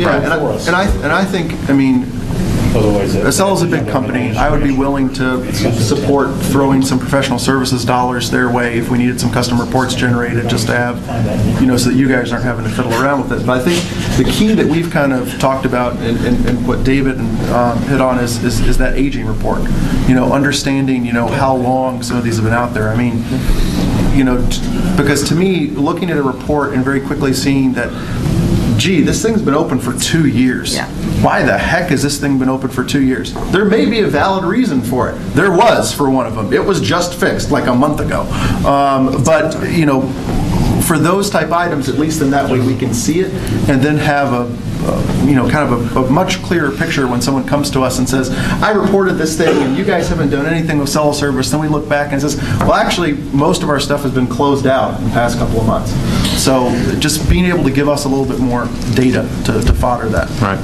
And I want to just go back to Susan's initial point, too. These are all symptoms of a much larger problem that we experienced last year. The Cell Service not getting updated, the homeowners coming to meetings telling us how bad things look, all of those were symptoms of a problem that we had with the way our landscaping was structured. So we, highest and best use of our time, wanted to tackle that. We wanted to fix that because ultimately the goal is to have as little Cell Service requests as possible. If the results are there and the community looks great, there's no need to put in a Cell Service request. But the Cell Service is there for accountability, and it was a glaring point to accountability last year at 59% of landscaping not being done properly. So we had to fix that, and we had to get that moving forward. It is a good tool. I mean, we do appreciate having it. It's just like a light bulb being out. I'm not at Artisan Park in the evening at the amphitheater, so it's good to see those come through, and it triggers our mind to get those accomplished. The caveat to that is the system will give you a 2 or 3 day window to get it repaired, which one light bulb is not an emergency in a 2 or 3 day period. So that's where due dates come in and shows them overdue at that point. So maybe some tweaking of the system there would be beneficial. I think, what I would love to see is, I think we've talked about some of the aging reports, different things that we're looking for. I know that there's some probably things that you guys have wanted, internally. I don't know if it's something that, you can reach out to them or Patrick or whoever does it, but, says, hey, we're trying to do this.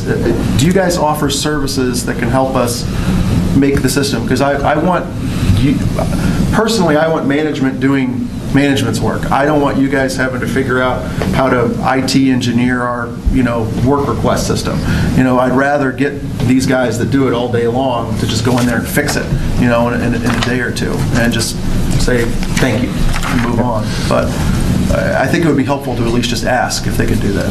Yeah, and again, once we know what report makes the most sense to you all for accountability, and then what for us from a management standpoint to be able to get these things done, I mean, we just knew that we would look at it and go, oh my gosh, this is a nightmare. I mean, there's so many landscaping items that need to be addressed and fixed, and you never know where to start eating an elephant. I mean, you don't know where to take the first bite, so fix the problem first. So I think if we can get those tools in place, get the report that helps us manage it better, and then gives you the information that you need to make sure that we're accountable and landscaping, or the items are getting done appropriately. I think that's the missing pieces here to move it forward the rest of the way. And that work management system will really be a beneficial tool to Todd on how he's allocating his resources to fix the problems that are out there. All right. Good. Now, see, we done? That is it. All right, let's move on to action items. So tab 1 is a motion to ratify the approval by consent to amend the CCMC management agreement related to the Artisan Park Service Area management by another agent. Is there a motion? We already voted on this. We already voted on it. So what is this? I mean, this this is basically the indemnification clause where CCMC is not being held responsible for. I thought we already voted on it, but we did. We did it by. So we have to ratify. Ratify. I'm sorry. All right. So moved. And a second, please. Second. Okay, discussion. All in favor? Aye. Opposed? Motion carries. Tab number 2, the motion approves P.J. Cartwright as chair of the vote tabulation committee to count paper ballots and combine with electronic results for the 2018 CROA election. So moved. Second. And Leonard seconds. Discussion. PJ, do you want to do this? You really want to? Again? Running for the board. Okay. Oh, wait a minute, I withdraw That's my the motion. qualification statement, right? All right. Got it. All right, all in favor? Aye. Opposed? Motion carries. Tab number 4. We skipped number 3, it's been removed. Jack, can I make a slight adjustment to tab, because this is a finance treasury kind of a... Okay. Is that the most, the number we want to use is $78,000, not $81,000. Susan, is that? That's fine. From 78,000? Yeah, and I'll explain it, $78,000. Okay, then motion to approve the transfer of $78,000 of the 2017 CROA operating surplus to the contingency reserve fund. So moved. Second. Okay, now discussion. Yeah, let me, just the explanation is that really it's the cash flow number, what is our cash flow surplus? And we're using a different number, but the real number I think that we need to use is, if you look at the income statement, the net income before debt and depreciation. Depreciation is a non-cash expense, so that the net income for the year before that is a loss of $921,968. Now you have to back out $1 million that we took out and moved over to reserve. So when you back that out, we actually had a positive $78,000 cash flow for the year. Right, Leonard's checking on me. He's our CFO. I looked at it also. Okay. You all agree now? So I think in the future that's the number we want to. Okay. Further discussion? Okay, all in favor? Aye. Opposed? Motion carries. Tab number 5. Oh, I want to make one statement too. The good news of that too is that we used, was it $93,000? $109 for the hurricane repair. So we got a lot of that back. So the net is that help. And our goal is to reach $500,000 in that fund. Is that correct? Yes. But we're still, this year we're still going to have to pay for trees that were knocked down during the hurricane. Yeah. And so right now we're about 75,000 short of that $500,000 we'd like to have in our contingency fund. We're going to spend another 60, 70,000. So next year this time, I expect us to put money back into contingency again out of our excess operating. Okay. Trees aren't trees. All right, tab number 5, the motion to approve the reopening of the 2017 financial statements to record the transfer of $78,000 from CROA operating to the contingency reserve fund. So moved. Okay, I'm going to give Eric, then Tim. Eric and Tim. Any further discussion? All in favor? Aye. Motion carries. Tab number 6. The motion to approve simply voting to conduct the online voting portion of the 2018 CROA election in the amount of $1,211. This is a CROA operating expenditure. So moved. Second. All discussion? Yes. Who got the 3 bids? Patrick. Thank you, Patrick. Wherever you are. He's gone. He's gone, but somebody thank Patrick. The only question that I had is I know there was some concerns in regards to the artisan election last year. We didn't use Simply Voting for that, did we? They actually switched to Simply Voting this year to fix those problems. That, right? Yes. Okay. Further discussion? All in favor? Aye. Opposed? Motion carries. Tab number 7 and 8, I'd like... Is it 7 and 8? We can combine those? You can combine 7 and 8. Okay, so this is a motion to approve Carrier to perform the cleaning and preventive maintenance of the air handlers at the 851 building in Heritage Hall in the amount of $4,425 and $3,184 respectively. This is a CROA reserve expenditure. And a motion to approve the replacement of split AC in the kitchen of 851 building by Carrier in the amount of $4,988. Another CROA reserve expenditure. And a second, please. Second. Okay, Debbie seconds. Discussion? Do we need to know what this is all about? The only question I had was, we already have a split air system in that kitchen there. I don't recall seeing it before, but... Yes. There's actually 2 in that area. Yeah, it's just come as aged out. It has. It's met its life expectancy, so the goal is to replace that with the inside unit as well as the outside unit. The other 2 are to save you some money on reserves by replacing components that are inside the cabinet of the air handler rather than replacing the whole big machine. So they were evaluated by Carrier. Their experts determined that you can just replace some parts and do some heavy cleaning on them, 20 years worth of dirt, and that'll save you some money. Okay, satisfied? All in favor? Aye. Opposed? Motion carries. Tab number 9.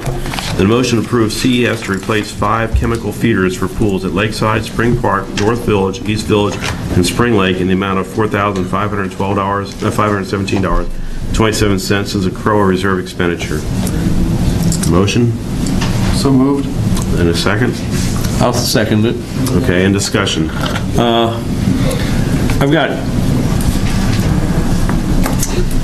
I guess what we're doing is we're switching the way we've buffered the pool in the past. Is that correct? Yes, absolutely. And is it because of the size of the pool that we're having trouble with the chemicals in the buffer? Well, the 2 pools that we just recently have refinished, because it has the new quartz finish on it, that alters the alkalinity levels. It's really difficult to get that large amount of water balanced. So the goal was the chemical injectors. Chemical injectors also benefit with stabilizer. Right now, stabilizer goes in the pit or vault or whatever you want to call it, where the water flows through. But that's before all the equipment, which means heavy chemicals are going through the heaters, if there's heaters there, and all the equipment. This injects it after the equipment, therefore saving you money on maintenance items and wear and tear on the equipment. Todd, what did we have at Lakeside before? Didn't we have some salt base? We still have that, yeah. So is this adding chemicals or just? It's a method, different method of adding the chemicals. We're squirting it downstream instead of there a you big thing before it, right? Right, that's a good way to put it. Quite simple. All right. Thank you, Aaron. All right, further discussion? All in favor? Aye. Opposed? Motion carries. Tab number 10, the motion to approve major mulch to install safety mulch at Lakeside Park, Spring Park, and East Village Park in the amount of $6,650. This is a CROA reserve expenditure. And a second, please. Second. All right, Tim and Dave, any discussion? I've got a question real quick. I assume there are certain grades of mulch? Yes. Is there certain grades of mulch within the recreation standard also? Yes, it's called engineered wood fiber is playground safety mulch, and it has to meet federal standards for a fall factor. And there's only one not type, but only one set of standards that they would fall under. Correct. So these are all bid with the exact same type or generic type of Yes, with the same, mulch. we get a certificate with it that proves that it's meets those standards. That's all I had.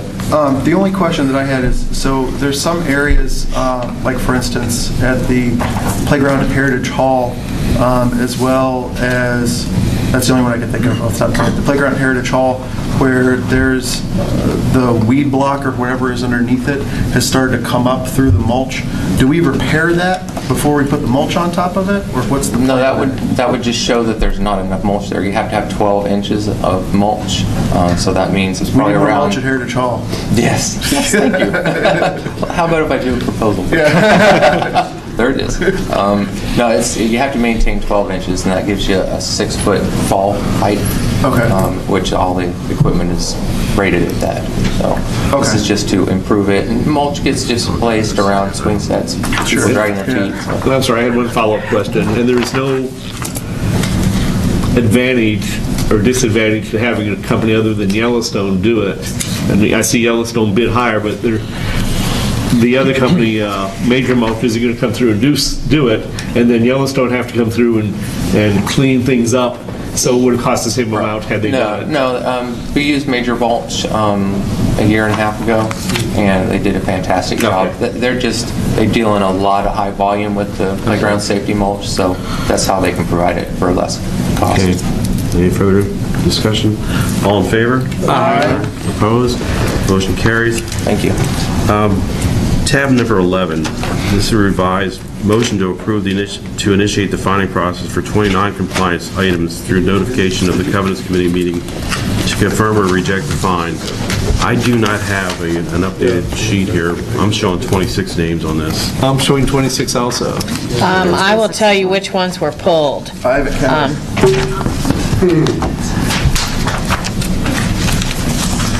So, non-compliance, okay. We pulled number 12, the green and the white, not the first one, but the second and third one. Those were closed. Well, number 12 and then what else? I'm sorry. It would be 13 and 14. Okay. 13 and 14? Not 12. 12 is still valid? 12 is still valid. Okay. No.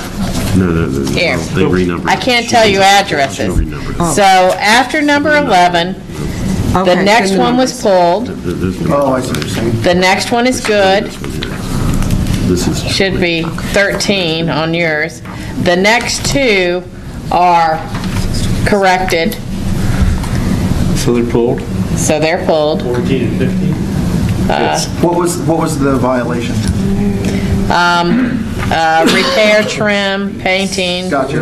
Okay, the next one, paint, garage, repair, gutter, that one was pulled. The next one, which is repair, trim, damage, architectural, that one's good. Good. That one, that one stays. Yep. The next one, landscape bed lines, that one is corrected, so it's pulled. Okay. And the last one that's pulled is going to be 1, 2, 3, 4, 5 from the bottom, painting, house, landscape, dead plants and mulch, repair, siding. Number 22. Yep. And that's it. So we're pulling we one, started two, with, three, on the 26 with 20. Okay. on the motion, we started with 29. Actually, there's only 26 on this page. Now we're down to 20. And now we're subtracting 1, 2, 3, 4 5, 6. So we have motion was 20. 20. Right. Motion to approve Good math. 20. So I move to approve 20 remaining. the 29 compliance items. okay. And is there a second? I'll second. Tim seconds. Further discussion? Jack, before you vote, can I just add one thing?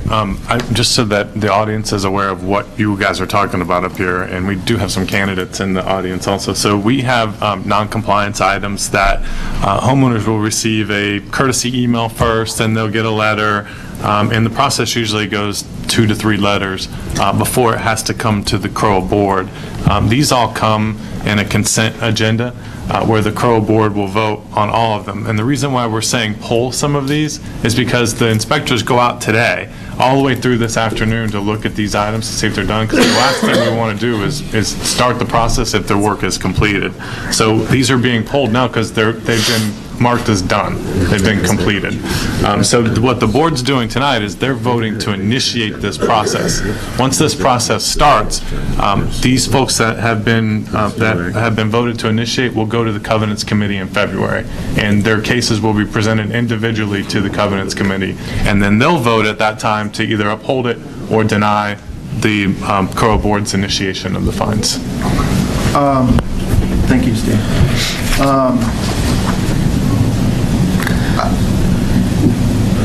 How do I do this without saying the address? How long does it take to show up on this list from when we have first identified that there is a legitimate short-term rental occurring at that location? I think it depends. If it's considered egregious that it's happening over and over again, it could go right after the first letter. We could just bring it directly to you. Yeah, typically they only get one letter for that. Right. It's like take your advertisement down within 2 days or promptly. Short-term renting must end immediately, but you have to put a time frame, so it's usually like 2 days, and then it immediately goes on the next proposed finding list. So if we found it in January, it wouldn't show up until February, though, right? Right. Well, and a lot of times we have to make sure that we're getting all the evidence that we need to start this. So I know that we have homeowners will contact us and say there's a short-term rental going on, but we have to look this all the way through, that if it's fought, can we win? And we have to make sure we have enough proof and evidence to give to our attorneys if it comes to that, so that it can be fought and won. Now we know why. Got it. I have a question. Eric? Number 19, the RV parking. Can we explain the policy around that? So I assume the dates there are, those are the dates that it was identified, right? Right. That the RV parking happened. Okay. And it's, what is it, $100 a day? Yeah, $100 each day that it is seen. And this has been going on for 4 months. So presumably, I mean, that's, they are going to get fined. I mean, you can't correct that other than, I mean, they've been notified that they can't do it, they continue to do it, so that's pretty much their. Did they receive a certified letter at this point? Not yet. Did they receive an email? We don't send certified letters for company. Have they gotten an email? I'm sure that's usually the policy that we do. We reach out to them and say, is this RV leaving this afternoon, or we notice this there, and then if they don't respond to that, then we send the letter out. So we don't have the full case of all the back supporting documentation with us tonight, but that will go in front of the Covenants Committee, and those homeowners will have an opportunity to explain why they did or didn't do what they were supposed to. And then if they're not happy with the decision made at the Covenants Committee, they can still appeal to the CROA board as their last say in it. So just so that everyone that's a candidate in the audience that wants to know how this process works, we're voting tonight to essentially kick these to the Covenants Committee and say, hey, yeah, we agree with these. If you think that there should be a fine, fine them. If you don't think that there should be a fine, don't fine them. But this essentially starts that process. This goes back to the way Florida statutes changed, and they require the board is the only person who can authorize fining on somebody. So we basically open the gate, and then we let Covenants decide whether they're going to keep the fines going or reject them. And for those of you that do not know what the RV statute or the RV covenant is in here, it says you can park an RV in front of your house for 4 hours to load it or to unload it. Not 120 days? And past... I just move mine every 4 hours. Yeah, there you go. And past that time, you can be cited. Yeah, that's smart. I see a question in the audience. Would you like to... do you have a second person that would like to I'll entertain? give you a second. Go ahead, Brian. Come up to the podium. This may be a dumb question. Brian Kinsel, 1114 Rush Street. If someone's had an RV in front of their house for 4 months, why are we waiting this late to fine them? Why didn't we do it after 2 weeks or 1 month or whatever? That's my question. Very good question. Well, again, I don't think that we have the entire supporting documentation for this case. It could have been communicated where they moved it and then they brought it back. This one could have, when it goes in front of the Covenants Committee, 3 weeks worth of fines up to the $5,000 that it's fully maxed out on fines. So again, it's and maybe we didn't see it. Maybe it just wasn't reported to us until a certain time. So there were no proposed fines for, I believe, December. Right. And For the holidays. So you're talking 2 months just right there because of the holidays. We give you a break. And then, you send the email out, but you go back, it's gone. So then it's cured. But then it shows up again, so you send a letter out, it's gone, it's cured. So then, those are hard to catch. Right, and these are ones where when question. we Thank you. see it after they've received the notice, and if they just don't, they may move it for a little bit and then bring it back, then we have to, the board and the covenants committee have to determine, is it egregious enough to say, every time we saw it, you're going to fine them $100 for it. Yeah, and I think the other thing too is so obviously things that are on wheels and can move, they're a pain in the butt to find. I had a trailer that was parked in front of my house for a while. I skipped the homeowners association though, and I just called the county, and next thing I know there was a big orange sticker on it and it moved. So that was great. But the challenge is that I could have very easily been fined for a trailer being parked in front of my house. It wasn't even my trailer. So there's sometimes that back and forth too, we're figuring it out. Well, that's not exactly. They probably would have believed you by the license We've got to plate. relate that trailer to a homeowner though.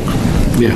Oh, the county doesn't care. Just call them. Well, we do. Orange sticker on it. They tow the thing. So, Brian, and also, by the time it reaches us, we don't just immediately jump on it. They obviously listen to the homeowner, they take the time. Sometimes the homeowner's called and said, I'm going to need some time to get to us.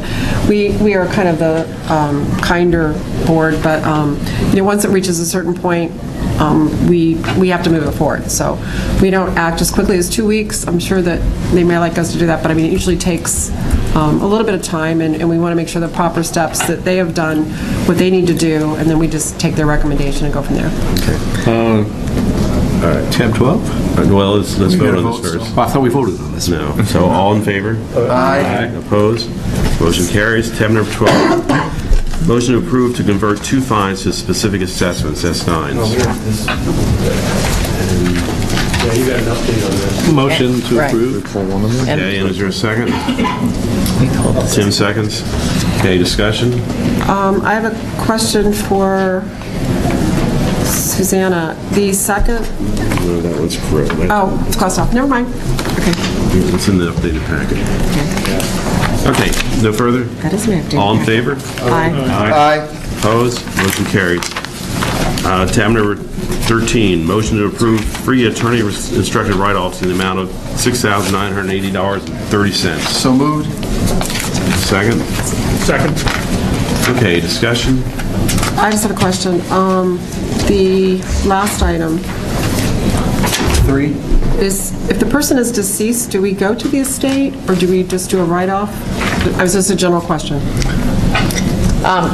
Well, in the past, usually the heirs handle it, and then it comes to you to make a decision whether or not you're going to write it off.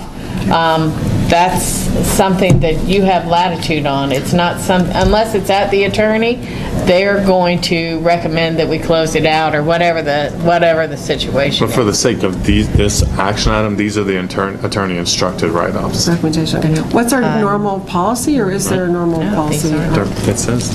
Do you know, 12. Susanna? Oh, they are. Yeah, they are. So these are the ones that bankruptcy, their attorney is telling us we have to write them up. We cannot collect on them. No, I just want, I'm only asking about deceased. Oh, just for deceased, not this particular action item. Well, there is a deceased resident on this action item, so I'm just asking about deceased. A policy in general, if a resident is deceased, how we handle the assessments or...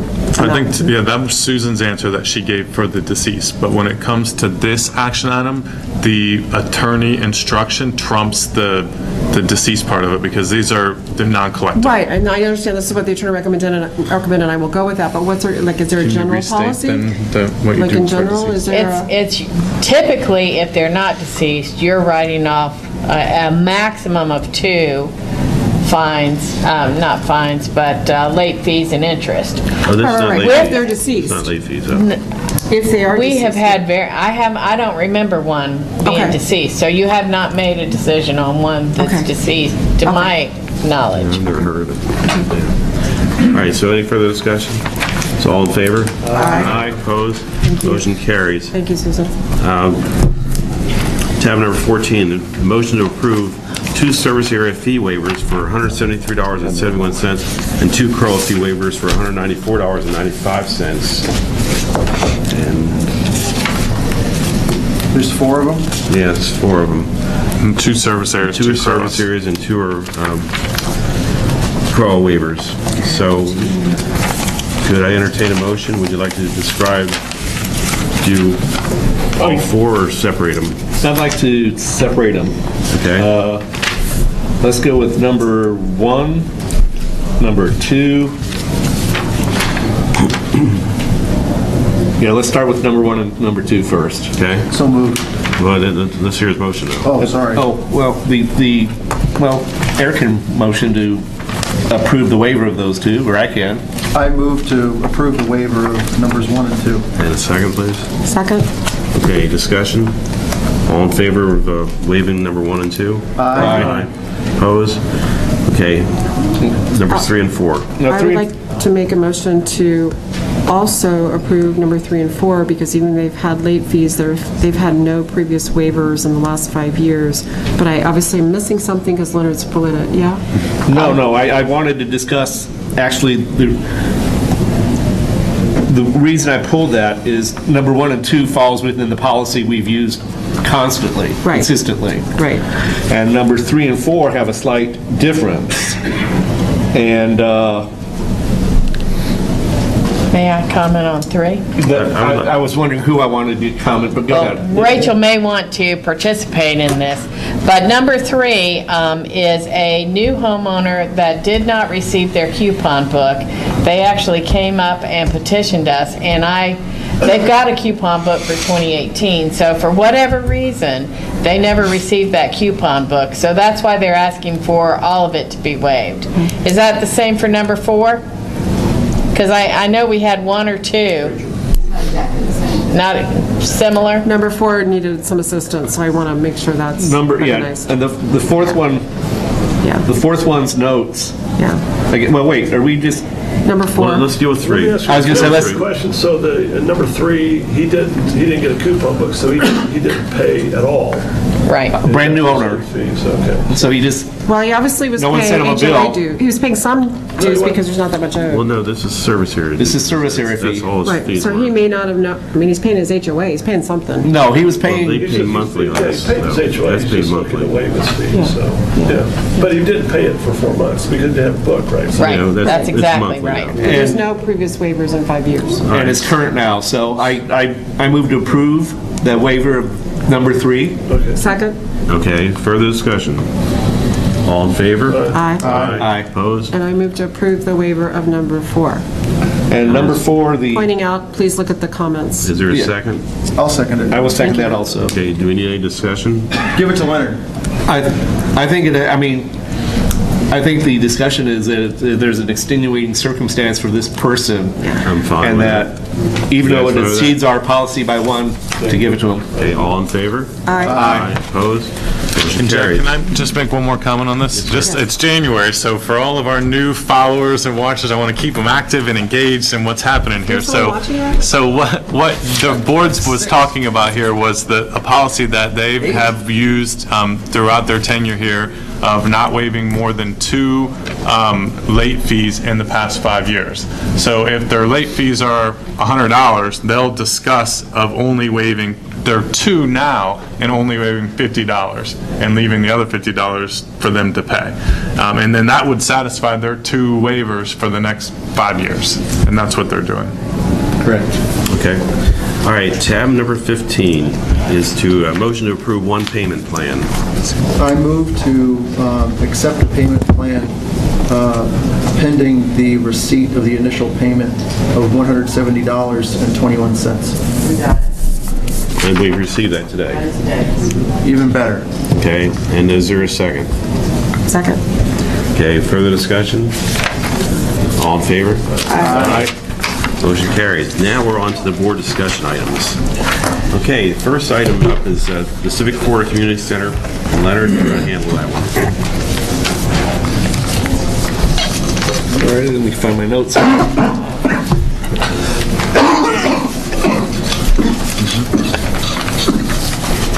Okay, so I put together something this last week because I know there's been a lot of talk within the community that the parcel D, which is the golf course property that we should take possession of in February. We're buying a piece of parcel on the Civic Corridor from the golf course, and we should take possession from the golf course in mid-February. There's been a lot of speculation that we've already got this done deal up here, that we know we're going to put this and this and this on it, and all we've really done so far is go out and look at places. Let me back up one.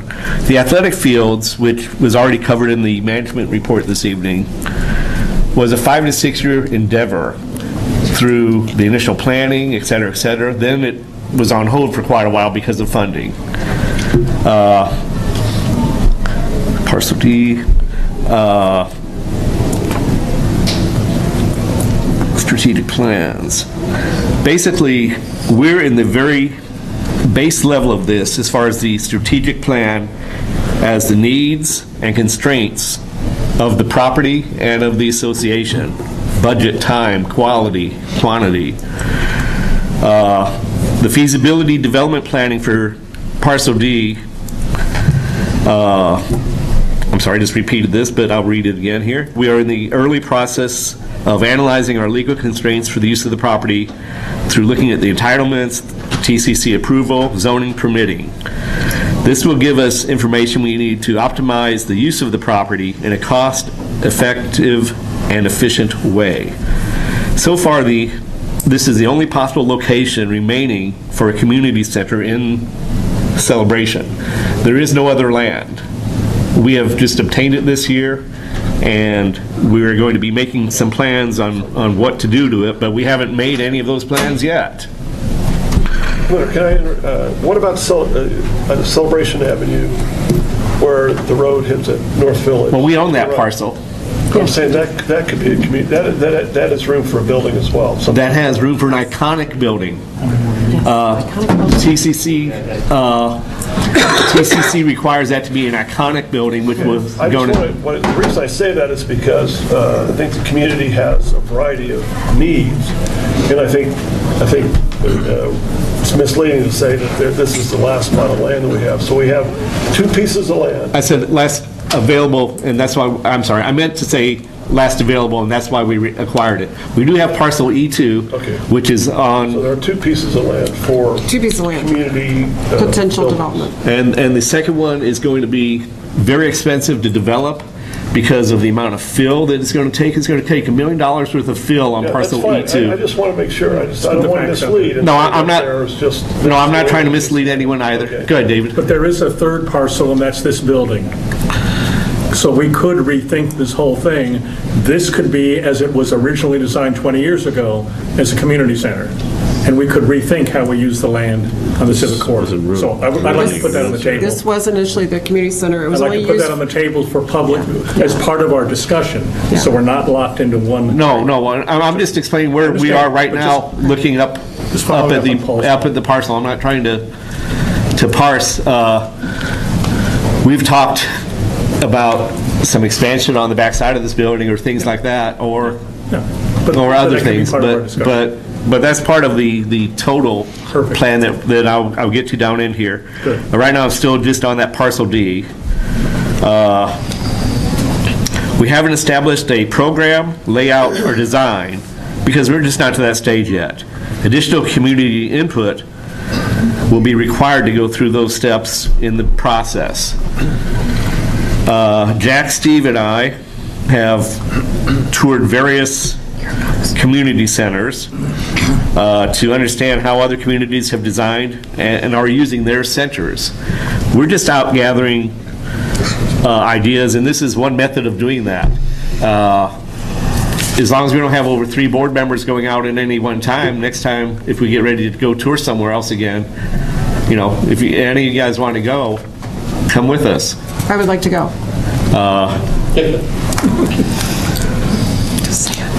One of the first decisions we'll have to make is whether to partner with Osceola County or build the center on our own.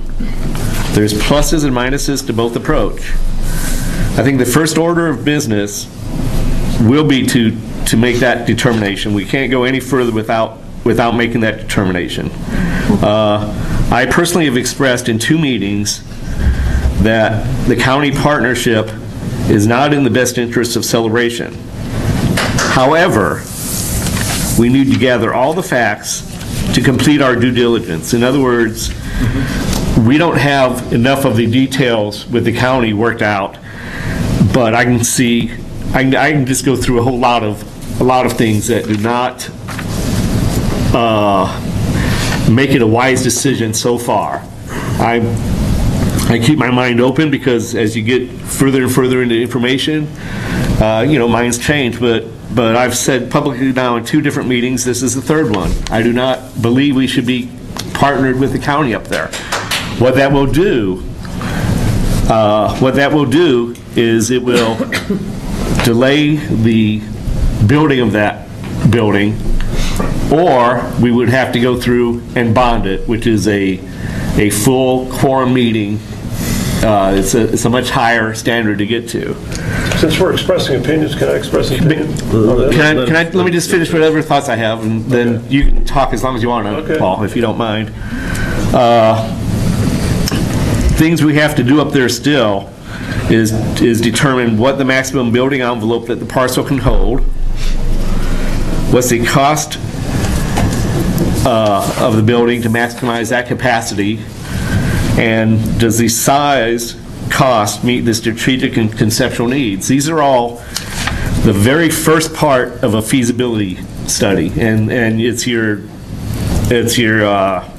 more of a you're not even to concept development, you're in development planning, and we're at the very first part of development planning, and part of that is you get all your stakeholders together in development planning to determine all of your needs, your wants, et cetera, and then you go forward. And sorry, I thought I had. Go ahead, Paul. I'll see what else I have. Well, I think we're not at the stage of expressing opinions until we have all the facts on the table. And if the fact is that the county is willing to allow us to operate that facility the way that we operate all our other facilities, and we have Little League, which we have people outside the community playing, virtually all our sports, we have people outside the community. If the county is willing to basically pay for it, then, but we need to understand exactly what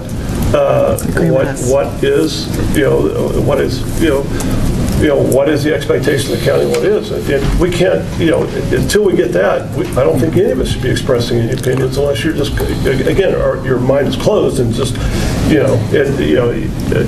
just don't want the county to be involved with it. But I think we need to understand first before we start making opinions about this, because that's a lot of money that is is being offered. And I think it would be ridiculous for us to try and not work it out so we can get access to that money. Can I ask Steve to speak for a second? Because you've talked with Dave Tomac from the county, and what has he expressed to us regarding that facility? What they, can you hear me? Can everyone hear me? What the county, they've given me actually an initial draft of what an interlocal agreement would look like that I'm going through and redlining, and based on the concerns that I've heard from the board members. But what their initial proposal to us has been is they want to do a capital investment in the community. They have a facilities master plan for the county. There's a gap in that plan on the west side of the county. Celebration residents have talked to county commissioners and county representatives for years about having more park amenities that they're providing because of us being part of the county. So they want to do an initial capital investment of $250,000 for design, engineering, the community input side of this, where a third-party facilitator has stakeholder meetings with the community.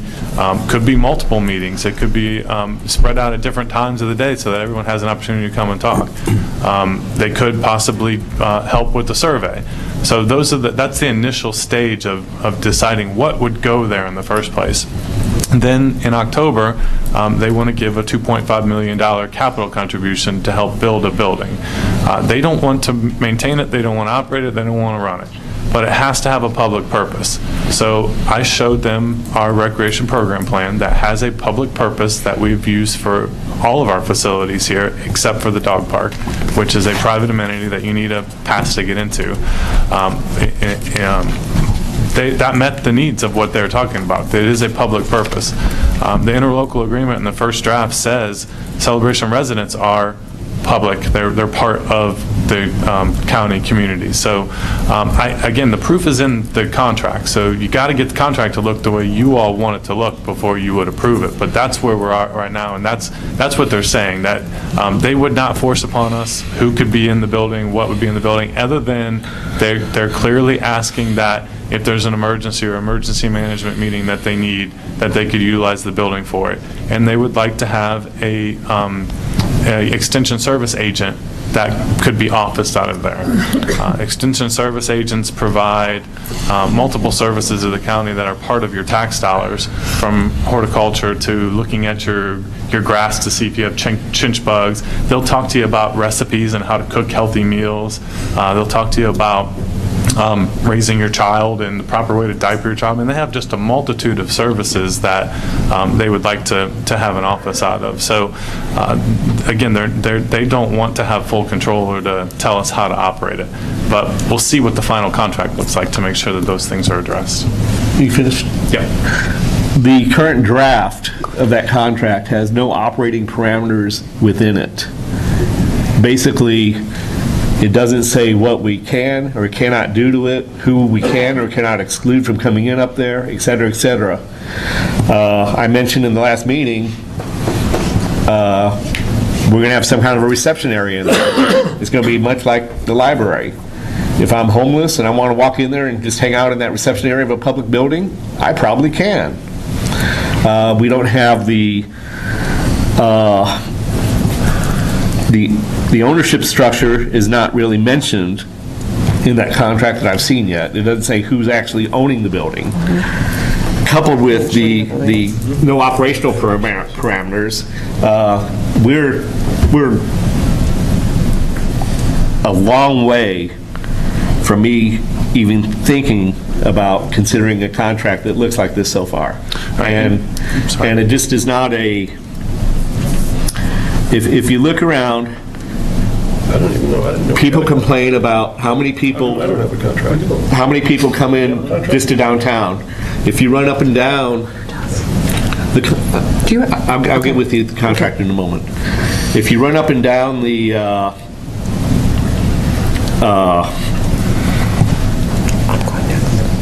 Boulevard Avenue.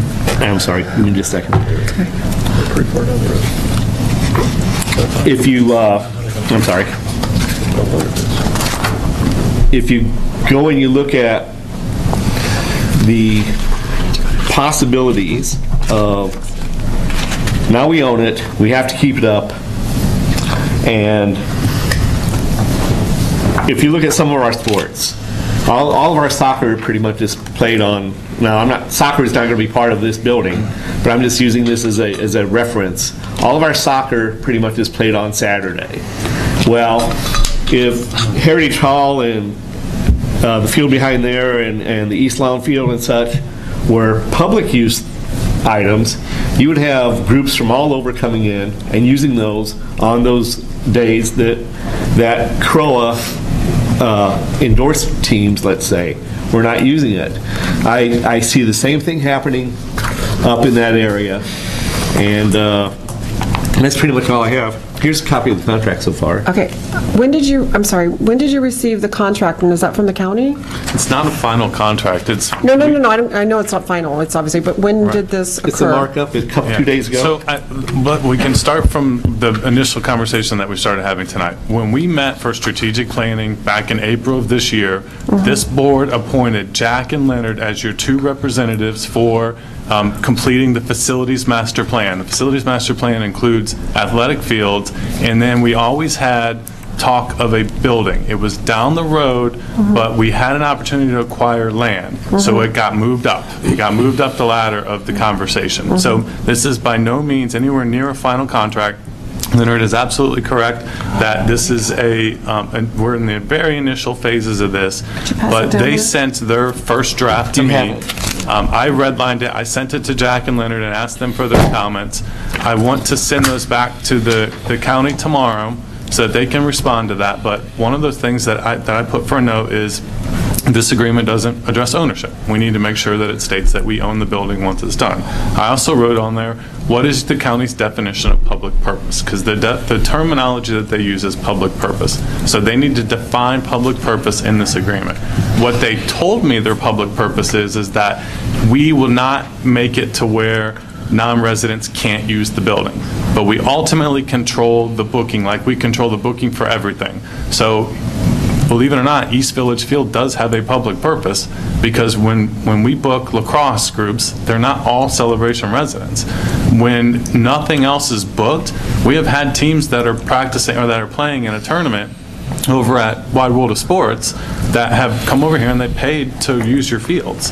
It's in the recreation program plan as the very last item available. So if nothing else is booked and you have it available, we can rent to those other groups to utilize your facilities.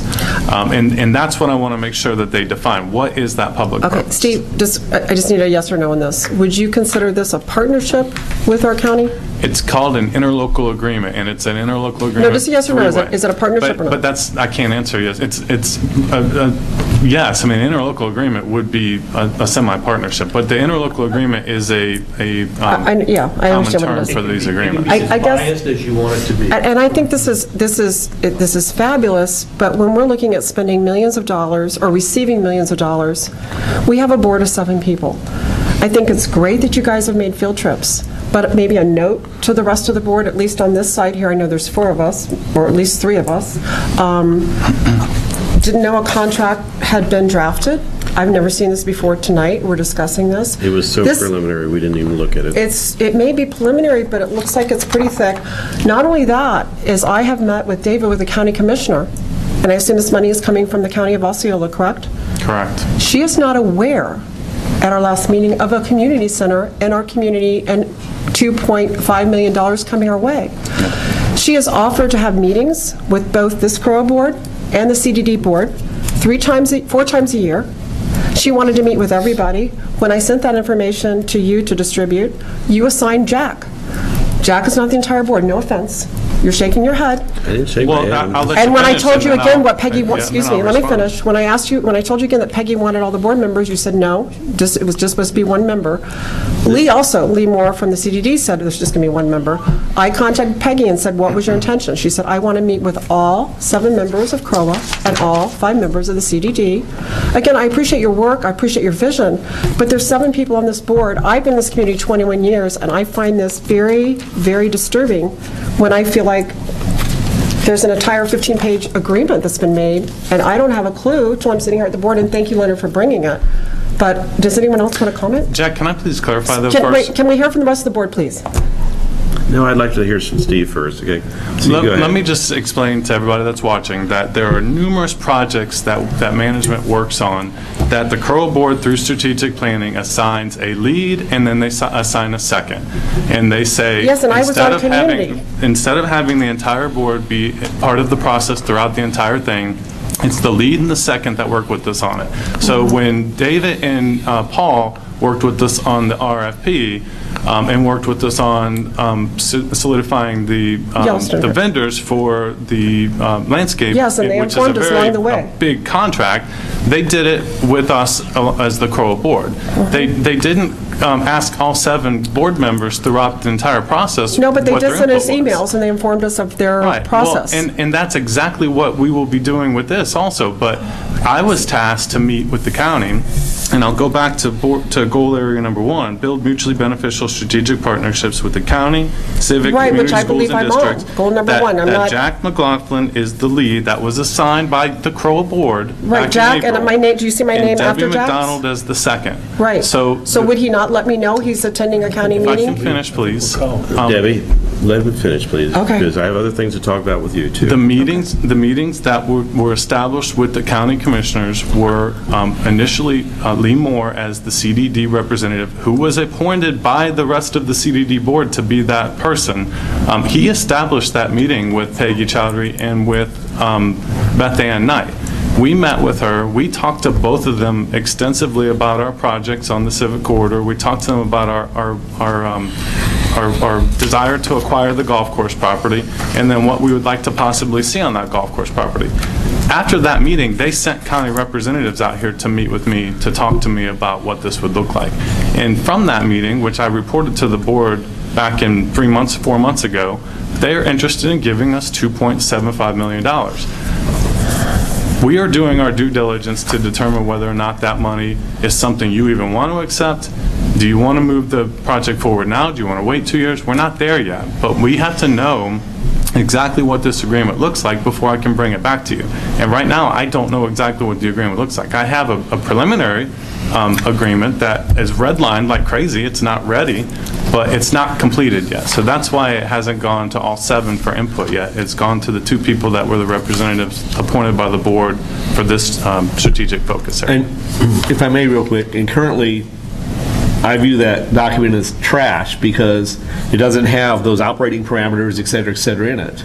So it's not ready to fly. It's like when we worked on the management contract, we went through 15 iterations of changing words, et cetera, and you had to get it to the point where you thought you were pretty well along. Then we put it out to the board.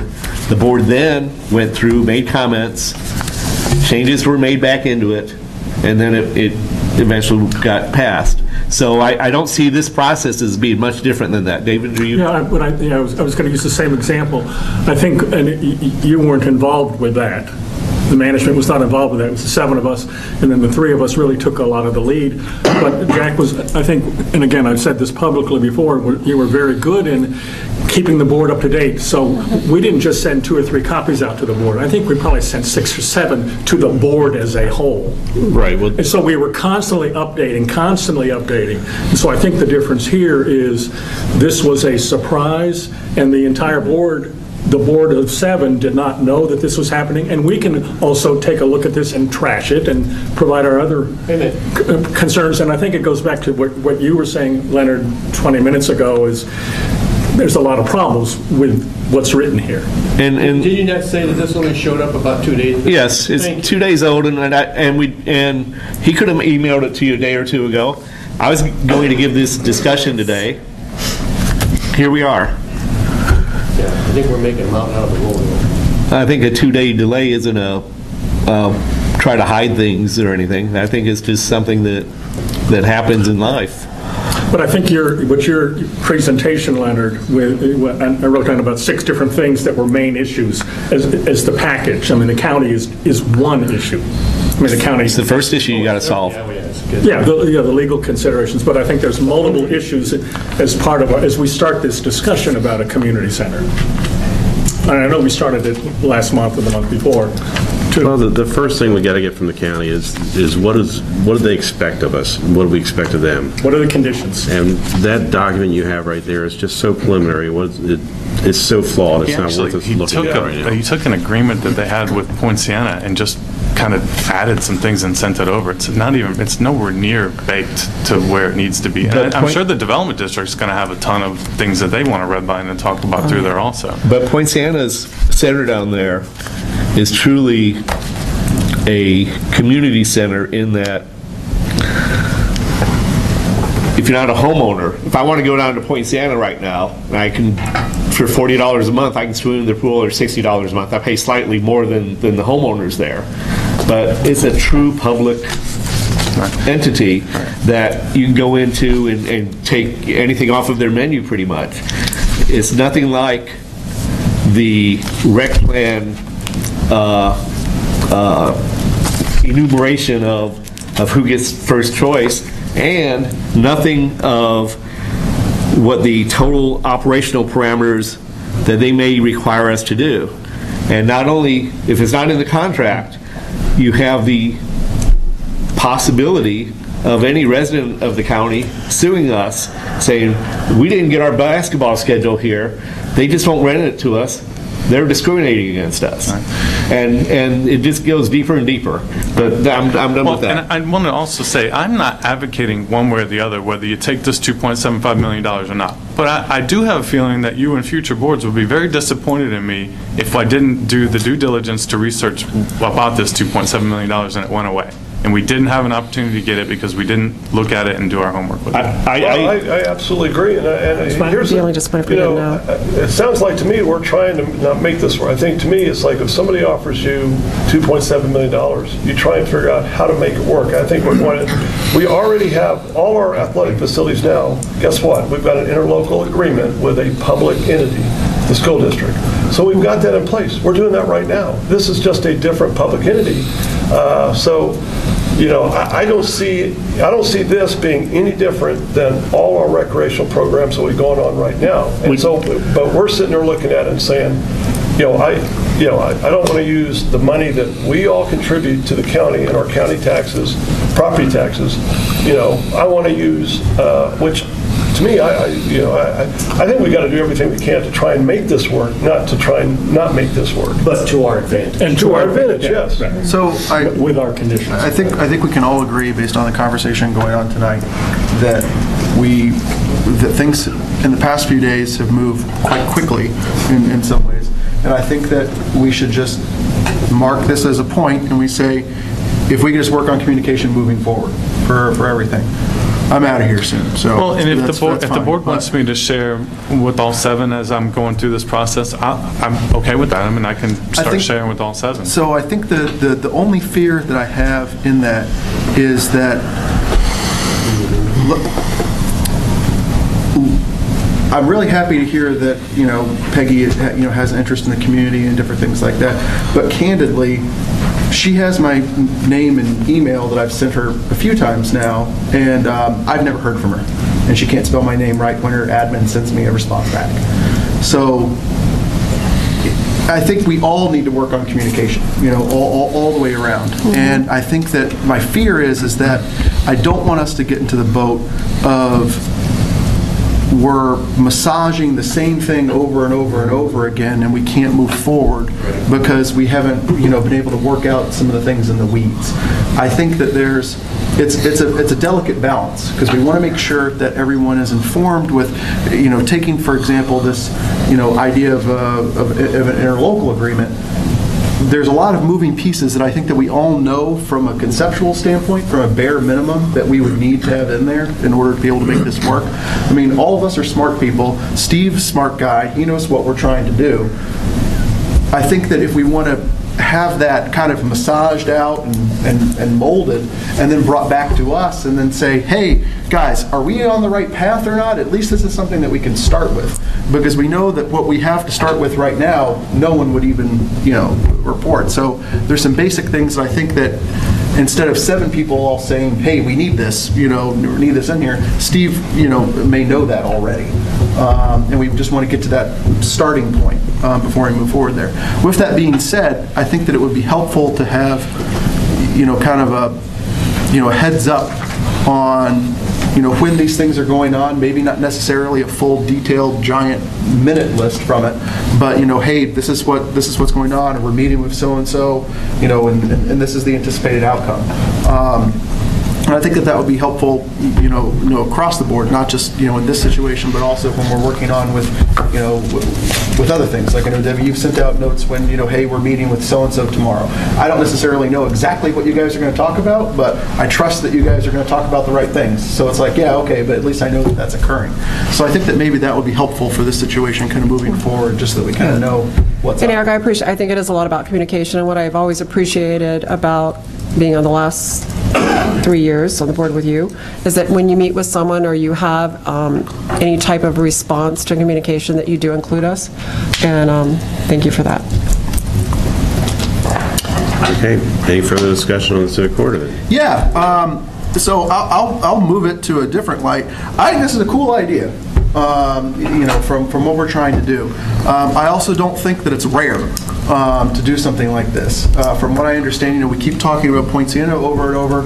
I have a message out on the CAI forums right now to try to solicit to see if there's other HOAs that have done something similar. When did you do that? about 5 minutes ago when we were all talking. Okay, because I read them every day. So I'm multitasking here. But Well, I think the community will be proud of having that complex up there once it's all done. We'll have some beautiful athletic fields. We'll have a great building there to do activities in. And regardless of however we fund it, that's really going to be a very, very nice addition to the community. Yeah, and I think the thing that, to me, when I look at this facility out here is this is not what I would consider a passive park. This is not something that's right next to someone's house. This isn't something that's area. This is a little bit of a different animal when it comes to a sports field or a complex. So I think that we just need to kind of keep that in our mindset as we move forward. With that being said, I think that we also solicit feedback from residents, either through surveys or through, once we get ideas saying, hey, we're kind of looking at doing this thing with the county. What do people think about it? And I'm sure there'll be some very strong opinions one way or another. I think there's also going to need to be a great deal of education that comes out of that as well, because there's going to be a lot of people that will come in and might have a concern, as we've seen when we've done other projects, that yes, that's addressed here. So we just need to be able to provide the opportunity for the community to give that feedback, and then so that we can be educated as a board, but then also be able to educate the community what we're trying to do. Well, let me say a few things then, because I've been on 3 field trips now. I've looked at Point Sienna, and they've got some great facilities, well-funded. I never would have expected Point Sienna to have the facilities they have there. They've got 2 full-size basketball gyms and stuff like that. But we were mainly going down there to find out how they administered it, what they had there, what we needed. And what I found out that there's a whole lot more amenities and things that need to be included than I ever thought about. We went over to Largo and saw their facilities there. They had beautiful, actually, wooden floors and stuff for ballet and tap dancing and stuff like that. I said, shoot, we need that too then. But you can't have everything. So one of the things we did go was to the First Baptist Church of Kissimmee down on John Young. They just built a facility that was designed by Danny Bumpus for $3 million. And one of the things that we've asked is how big a facility we could put on that land, the entitlement, and I believe it's 25,000 square feet. Coincidentally, this building is 25,000 square feet. And like I said, designed by Danny Bumpus, cost them $3 million. And I was very impressed because it had a ton of meeting rooms, a ton of open space. They did some great things with their space. How many basketball courts? 1. But the basketball court's not the focus. It's a multi-purpose facility because what I saw in Largo was people had divided the courts up into pickleball courts, indoor pickleball, and they had volleyball courts. They were utilizing the thing throughout the day and throughout the evening, and it didn't take much more than about 10 minutes to reconfigure the court, raise the curtain up there if they wanted to use basketball in the evening, or keep it on, whatever the city demanded.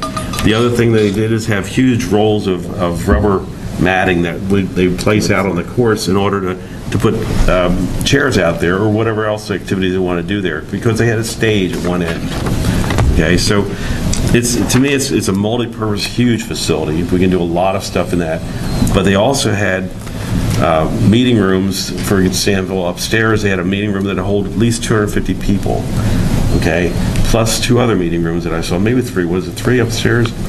That could almost hold our capacity of a board meeting. And it really could. And then downstairs, they had movable partitions, similar to those there, but much stronger and much better because they had doors that can build into them. So you could reconfigure it, and they had like 6 classrooms just in one hallway there with another large stage. I mean, I was amazed because I was concerned what 25,000 square feet would be. I had no clue what it would be. And I learned a lot as far as what people did as far as arts and crafts, chair exercises, the dance studios and stuff like that. I said, golly, this is a lot of neat stuff that we could be putting in these buildings. But this all depends on what the community decides they want to have. This is just more a learning trip for me to figure out what is a community center, okay? And I learned a lot. So, anything more? Yeah, the only, to wrap this up, the whole thing I think will be an iterative process. There'll be a lot of sources of input. And the only constraint that I wonder about, and it goes to county funding, is there a timeline on that? Like, there is if we don't take it by July 1st, October 15th, then it's gone. Well, that the only becomes thing I saw part in of our there, discussion. the only thing I saw in there is you have 480 days to complete it. After they. I'm thinking of January signing 1st, it. 2019, but that could probably change it. But it's, I mean, they're talking about budget for, as Steve said, capital contribution within this fiscal year. October 1st would be their new fiscal year, so they want to start deciding how they're going to spend their park impact fees that they're giving us. They want to decide how they're going to start spending those once their new fiscal year turns over on October 1st. And currently, they have that $250,000 for design evidently already to give us. Yeah, so that $2.5 million, the proposed, is probably money that's not going to go away. It would probably, if they did not spend it, it would probably carry forward in the county budget. That's more of a question than a... Yeah, I think it's a good question. I think it just depends on, are there other projects? I mean, this is a project on the west side of Osceola County that will help address some of those problems that they have. So that, to me, it's an iterative process, and we have a lot of components. And the reason they have the capital budget is the state gives them money also for that type of thing, but what they don't have is the county's poor. It doesn't have operating funds to operate it. So they want us to operate it in perpetuity. Understand. For this $2.75 million. They want something on their checklist that said, we've done something for this part of the county. Well, if you look at the county's recreation plan, this area, the west end of the county, is due a civic center. Yeah. Okay, and that's what There's nothing here. That's why, for some reason, Beth Knight just jumped on this. Those and become came part back of our to us. trade-offs that we need to discuss. But it's a workshop plus. Probably a few workshops. Right. But the good thing is, if everything's in the perfect world, everything works out the way the board wants it to, you have an opportunity to get this money in October. Doesn't mean you skip a bunch of steps to get it, but you do have an opportunity to move quickly with it if you want to. Should put it on the table. It's something we're thinking about. If we build it, we've got the same operating costs as if they build it, so it's like we're not, we're paying for it anyway, one or the other. I got to say one thing.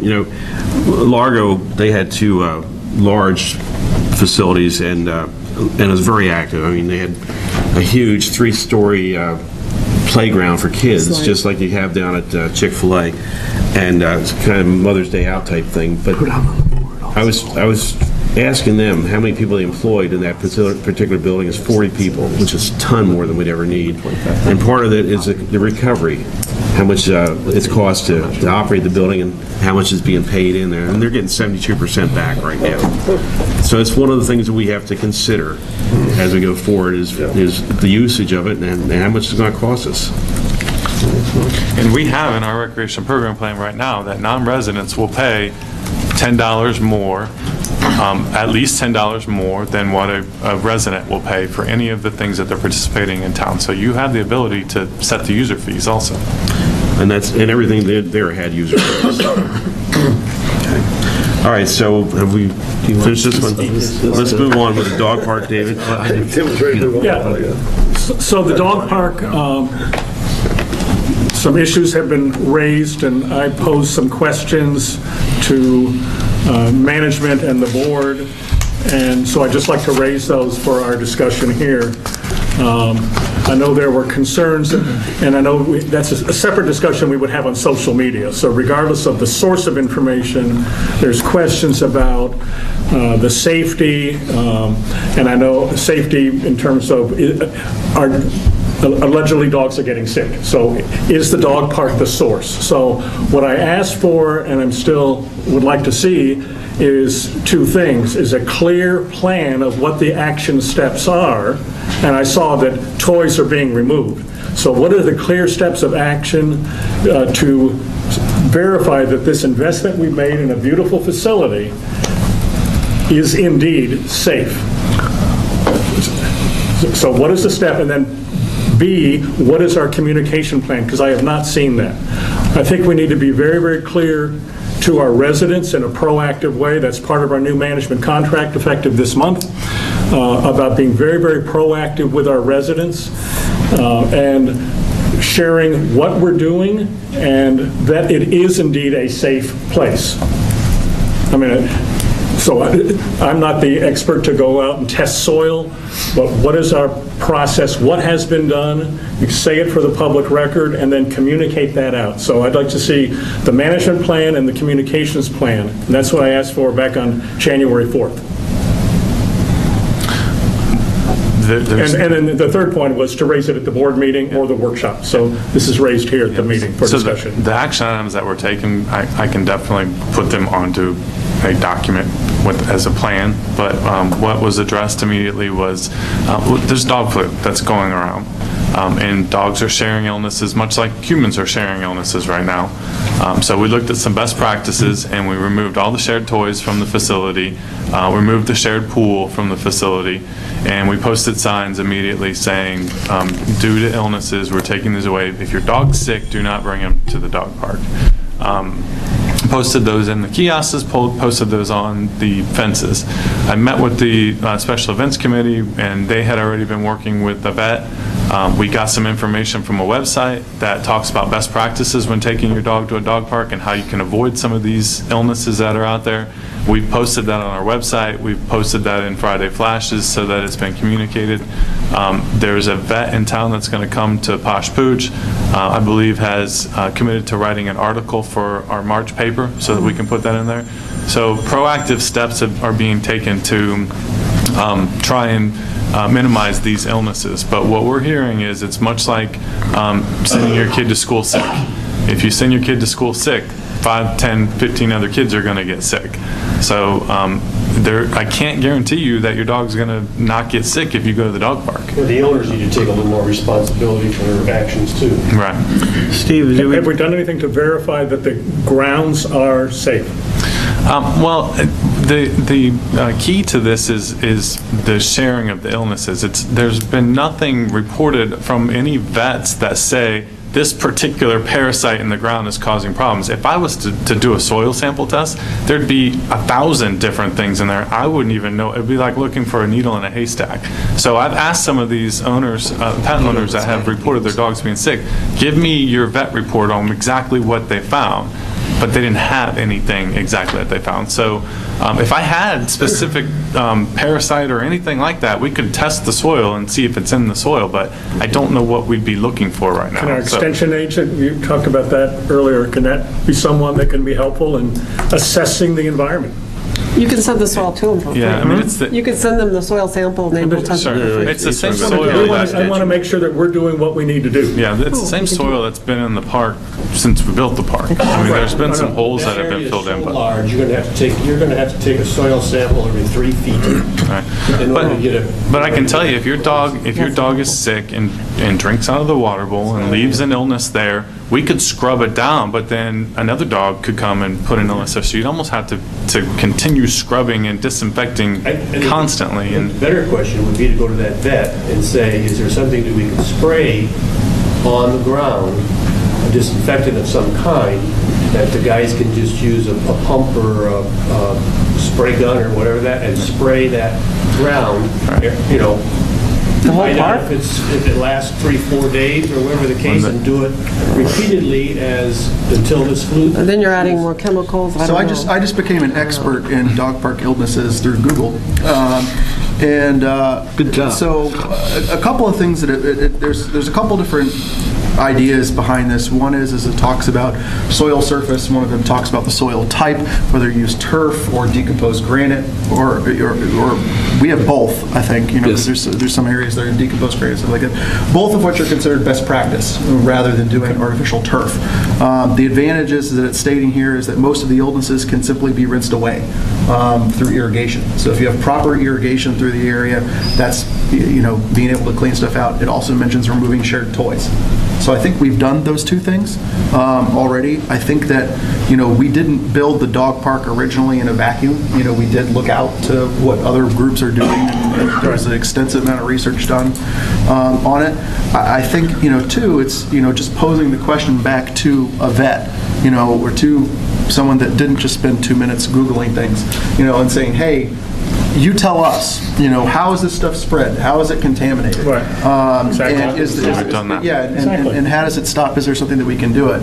And I think that if it needs to come to more aggressive signage in the area, alerting people of it, or being able to increase the frequency of a park and pool monitor going by the dog park to be able, because look, if I'm at the dog park with Mittens and, you know, Leonard goes to the dog park and sees me with my dog there and says, hey, Eric's bringing Mittens who's really sick all the time there. Leonard might not want to yell at me, you know, about it.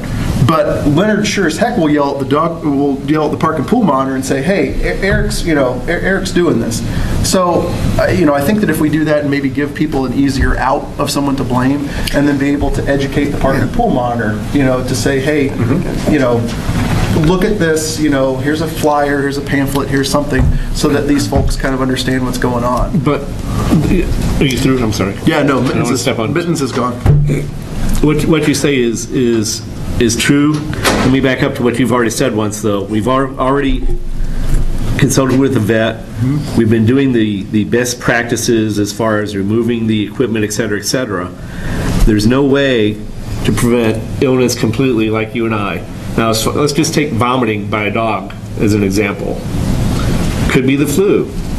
Could be the dog just ran a whole bunch. He ate right before he got up to the park, ran a whole bunch, went over and drank some water, and he vomits. That's very natural for dogs to do that. So it really comes down to, you know, oh, your dog's sick. No, he just ate and he drank too much water. My dog does that all the time. He vomits on the floor at home. Yeah. You know, it's a regular occurrence. So it gets to be, you know, dogs are one thing I know a lot more about than many other things.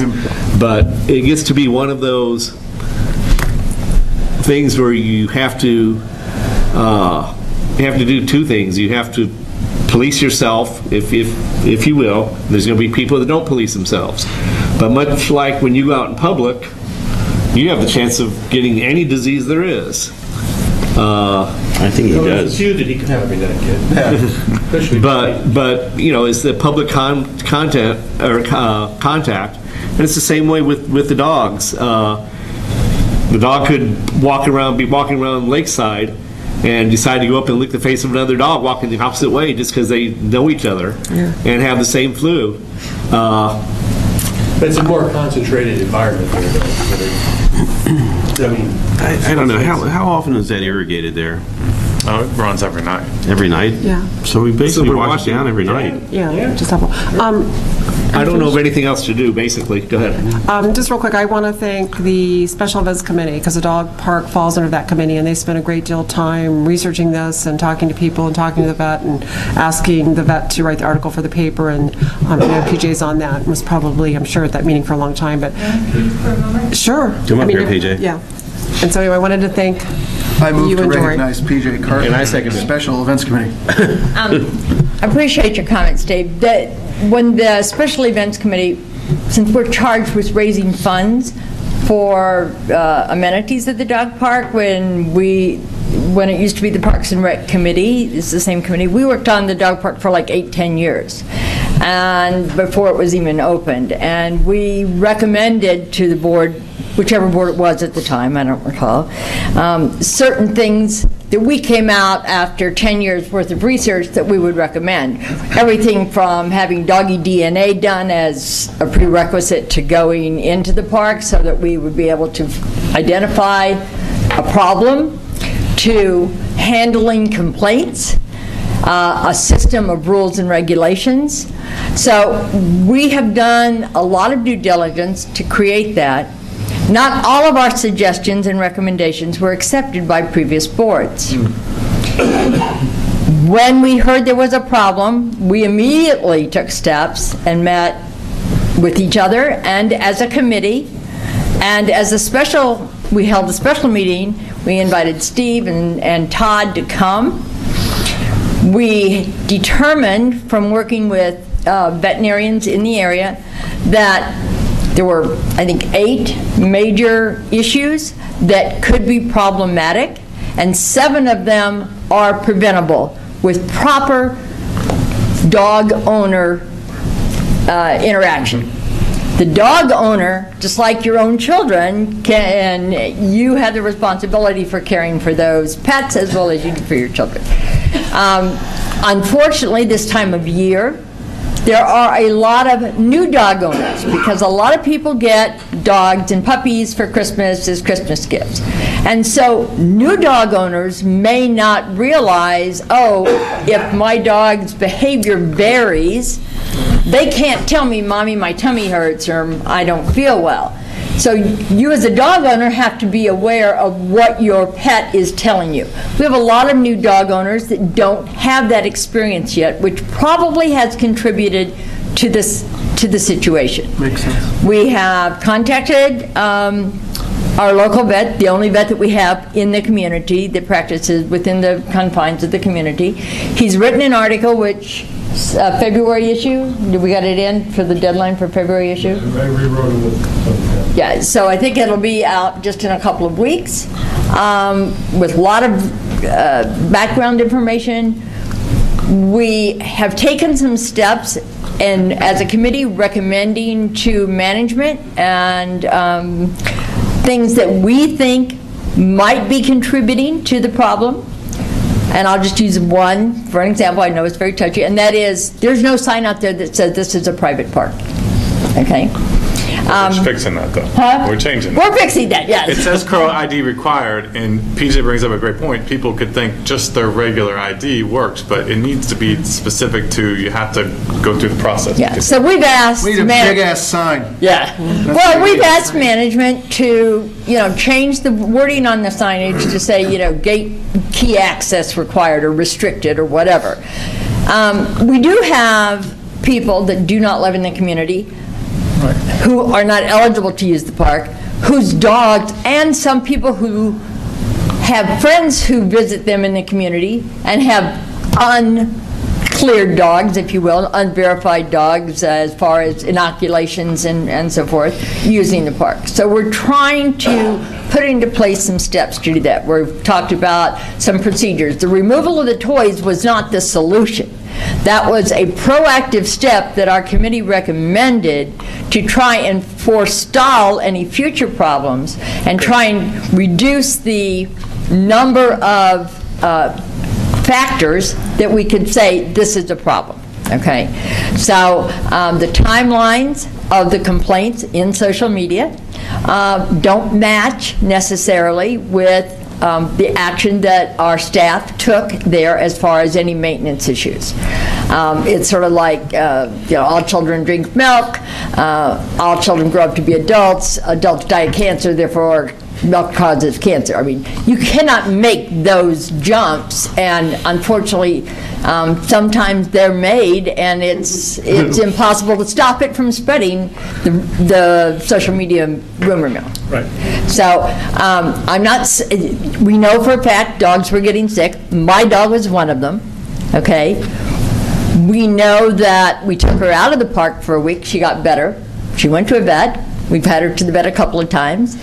And she's never gotten sick at the park. So is the park the carrier?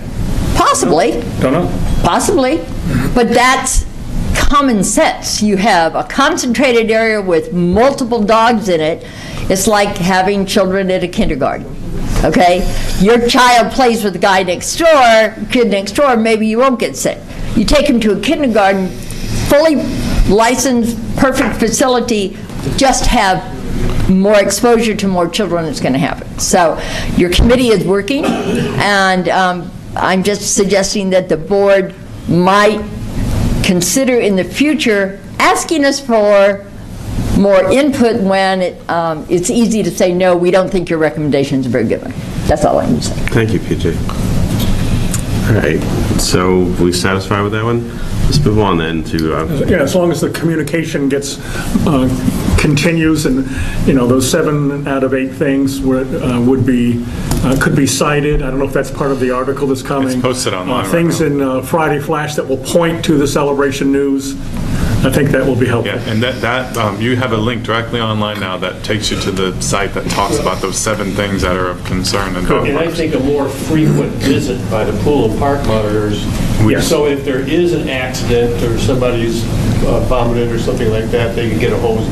They did. They stepped that up right when we were initially notified of these illnesses, I asked them to increase that. And I believe that was part of the recap back to the board, that we increased the park and pool monitors also. Yes, it was. So I have a dumb question, and this isn't just limited to the park and pool monitor, but on average, how many times do we catch a non-resident? Well, I know other residents do and that sort of thing, but I guess my question is so I've lived here for a little while now. I've had a kid for 2 years. I'm at the playground a lot.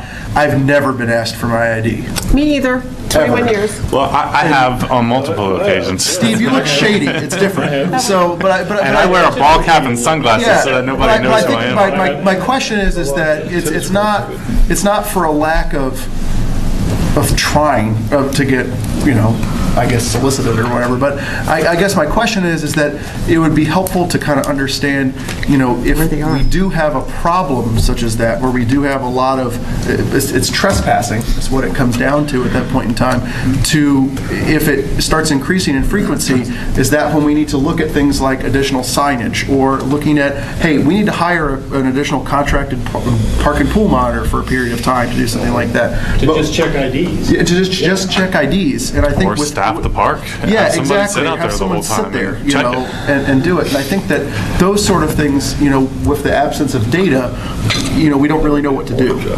So I think that that might be helpful to kind of understand, because I know there's logs that exist for what the park and pool monitors do. So it's kind of understanding, if we're seeing a trend, one way or another, that we need to step up some other way to resolve it. Otherwise, they're just going to keep doing the same thing, over and over and asking someone for an ID.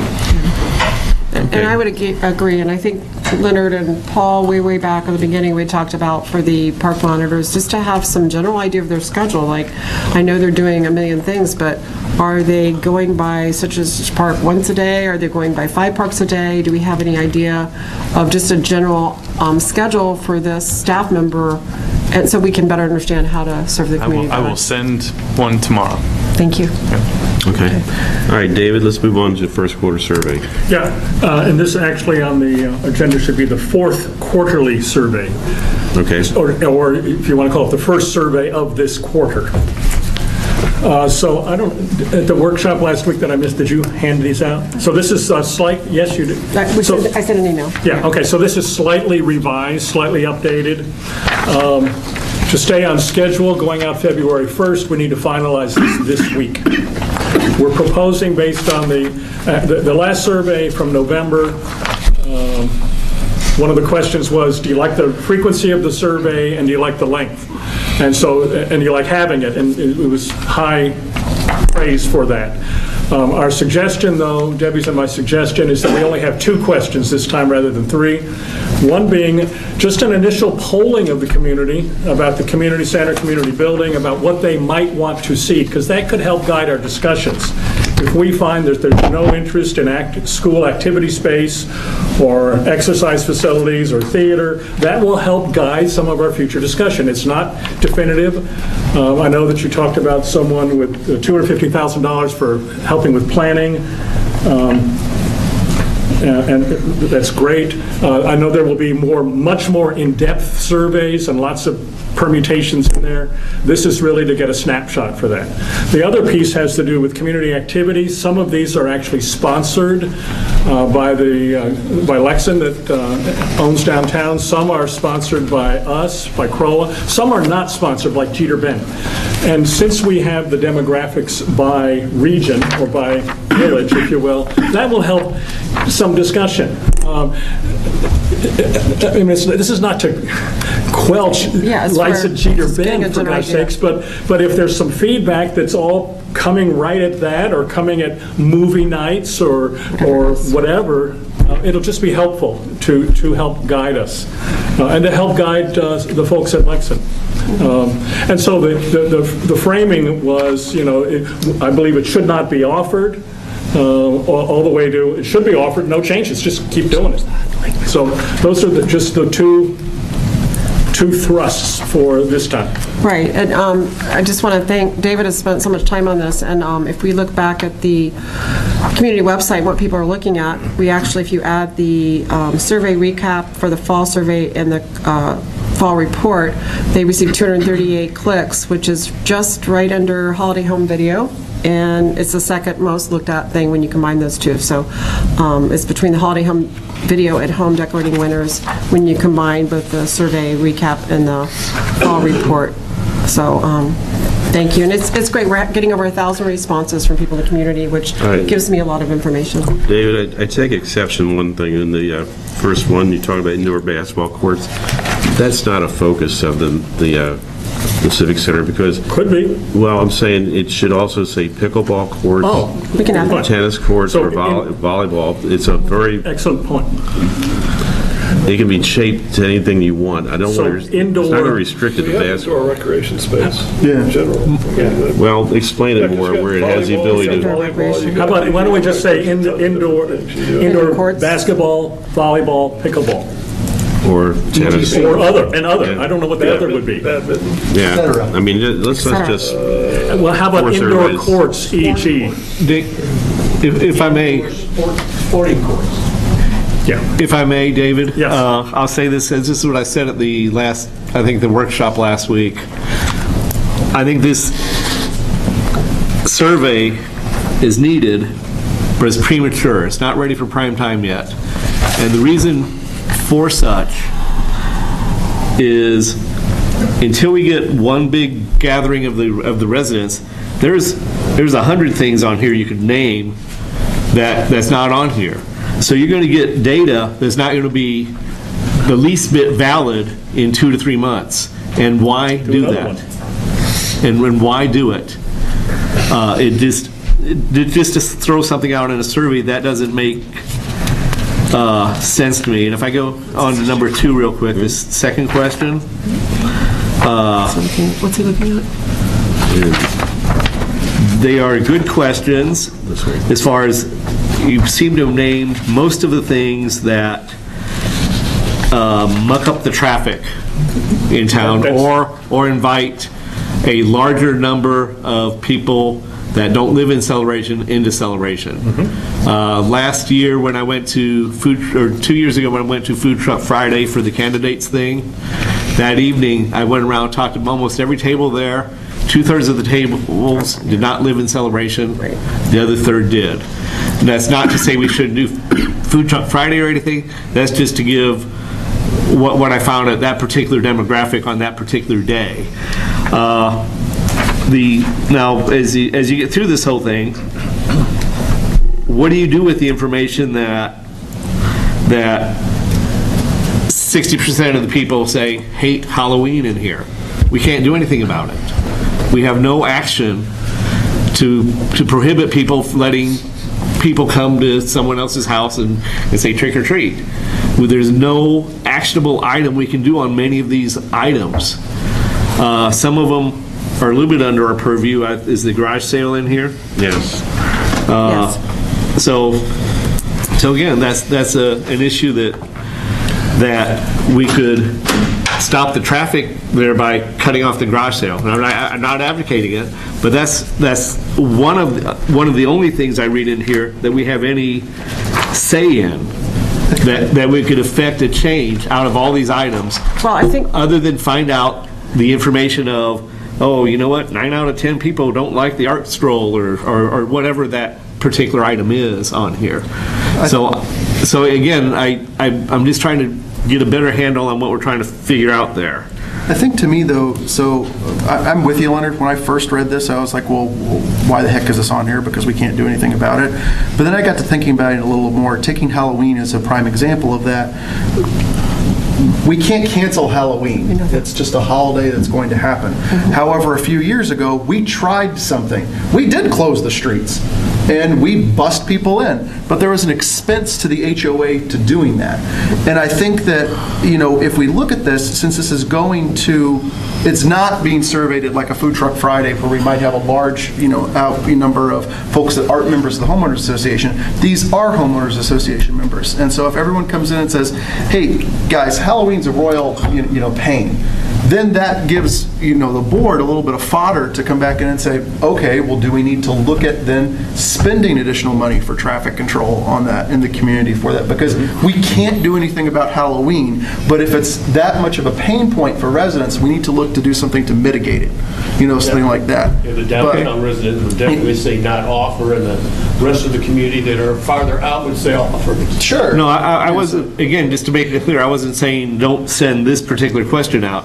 I was saying I don't completely understand the use of it. Eric may have explained it a little bit better for that particular question. The first question is still... So back to that point, when in the first survey we asked about porch and yard sale, the board had made a decision on porch and yard. There were half dozen, maybe a dozen people who complained, so they changed their decision.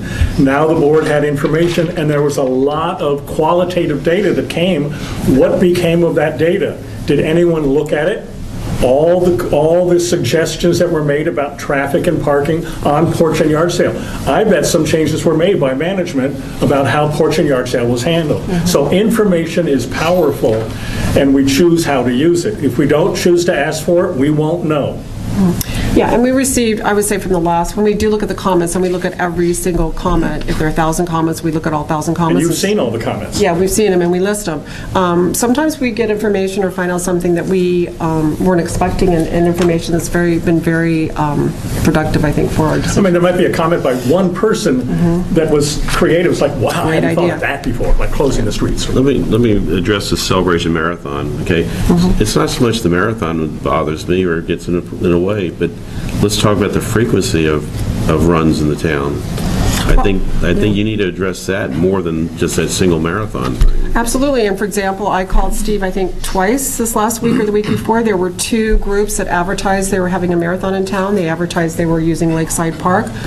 Park and Rec was not aware. They did not ask for permission from CROA or CCDD. And so one of his staff members called and said, you can't just show up and have a marathon here. Sure, it's a great place, it's a lovely town, but you just can't start running through the streets. So one of my suggestions was, could they look on Eventbrite once a week and see who's having a marathon in town? Because we had 2 this last week that we didn't know about. They didn't actually come and run, though. They just posted that they were going to have one. Right. But I think, so to that point, like with the marathon, we could come back, and if we get that everyone's really ticked off at it, then we could drill into that further, and then on a subsequent survey, come back and say, okay, let's talk about marathons. Right. Is it frequency, that sort of thing. So, I mean, I think my only piece of feedback on these, and I don't know a tactful way of doing it. You guys are smarter at wording this than I am, but I think that, just saying that we're soliciting feedback, and I know that it says that they're not, formally organized yet occur. Just because someone responds on the survey doesn't necessarily mean we can do anything about it. Right. But at least, we're trying. I would add that into your initial question, that, a lot of these things we're more looking for improvements than we are for solutions. Yeah. Exactly. That's a nice way to say it. But I will say, just generally, I mean, this is a heck of a lot of work to do this. So thank you guys to you both doing this. We've never done something like this before. Yeah, that would be my normal rate, $250,000. Yeah, so I mean, this is no, it is a lot of work. It's a lot of work, but it seems like the residents appreciate it. Oh, and people, I mean, 1,000 comments is a lot of feedback. Because we don't have 1,000 people coming to our meetings. I don't know why. Right, but I think that they're watching. When we first started talking about doing this survey, I knew that it was going to probably go one of 2 ways. We were either going to get 10 people that responded, 5 of which would be the CROA board, or we would get a landslide. And fortunately, we got a landslide, and a lot of people responded and took back, which I think is, everyone was very quick to help offer their opinion, which I think is good. Thank you, Rick. Okay, Okay. we're good. Now, we're on to the number, not the last one, there's more. There's one more. So what I will, pardon me, just as a closure on this, I will circulate just some of these revisions tomorrow, after Debbie and I vet it. Thanks. The last item was just something we had... David, before we go on. One more. Is everyone else in consensus that you like the first question and that it's appropriate to be out there in this time? Because that's what I really, I don't think it should be out there yet, because I think it starts to give a false demographic. I mean, we haven't even signed an interlocal agreement yet. Yeah, the only reason why I think it is valid is because the last survey he did, when he mentioned the community building or community center, there was interest in that topic. And now all he's doing is just a second layer to that. It's just information. That's what I see. It's just information. We've always talked about doing We've talked about the building issue. So if there's consensus up through here, then let's just move on. Yeah, it's really not a vote item, it's an input. Yeah. So then the last thing, just wanted to start the discussion, something we put in the management contract, actually in two places, 5.3.2 and 5.18.2, management consultant. One of the things we thought was important as we built the new management contract for the next 4 years, starting now, I think I said that right, is that we have the opportunity for the board to hire a management consultant. He, she, they would come in and just talk about efficiencies. What can an outsider, outside of CCMC, what can an outsider looking at our operation, looking at board functions, whether it's goal areas or sala service or whatever it is, what helps to make it efficient? Now, there can be lots of money put at this. I view this as something that should be very manageable, and it's a starting point. It doesn't have to be expensive, but it can give us some insights that we otherwise wouldn't have seen.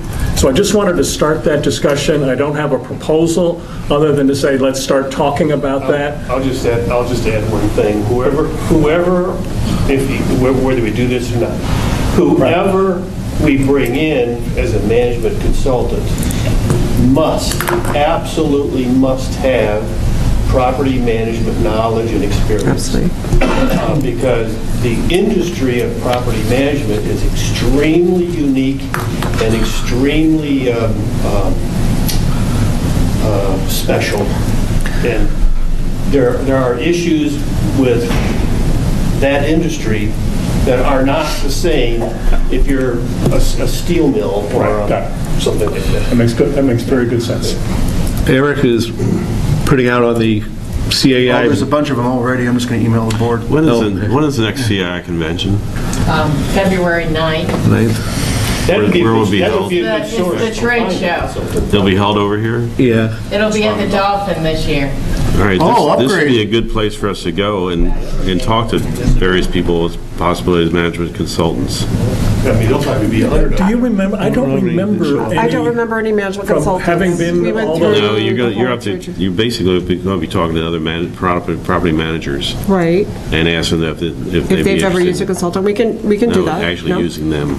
No, wait, why would we use another property management company? We want a consultant. I wouldn't use another company. We want a It'd be consultant. somebody who is Aware of the industry, yes, I get that. But your point is about and who's unbiased in any. Right, we want to make sure they're not biased toward deferral, yeah. So we But I just wanted to start that discussion. There's no timeline in my head. It's just to start that discussion. Well, Thank you, February David. 9th is the first opportunity, so let's think about that date.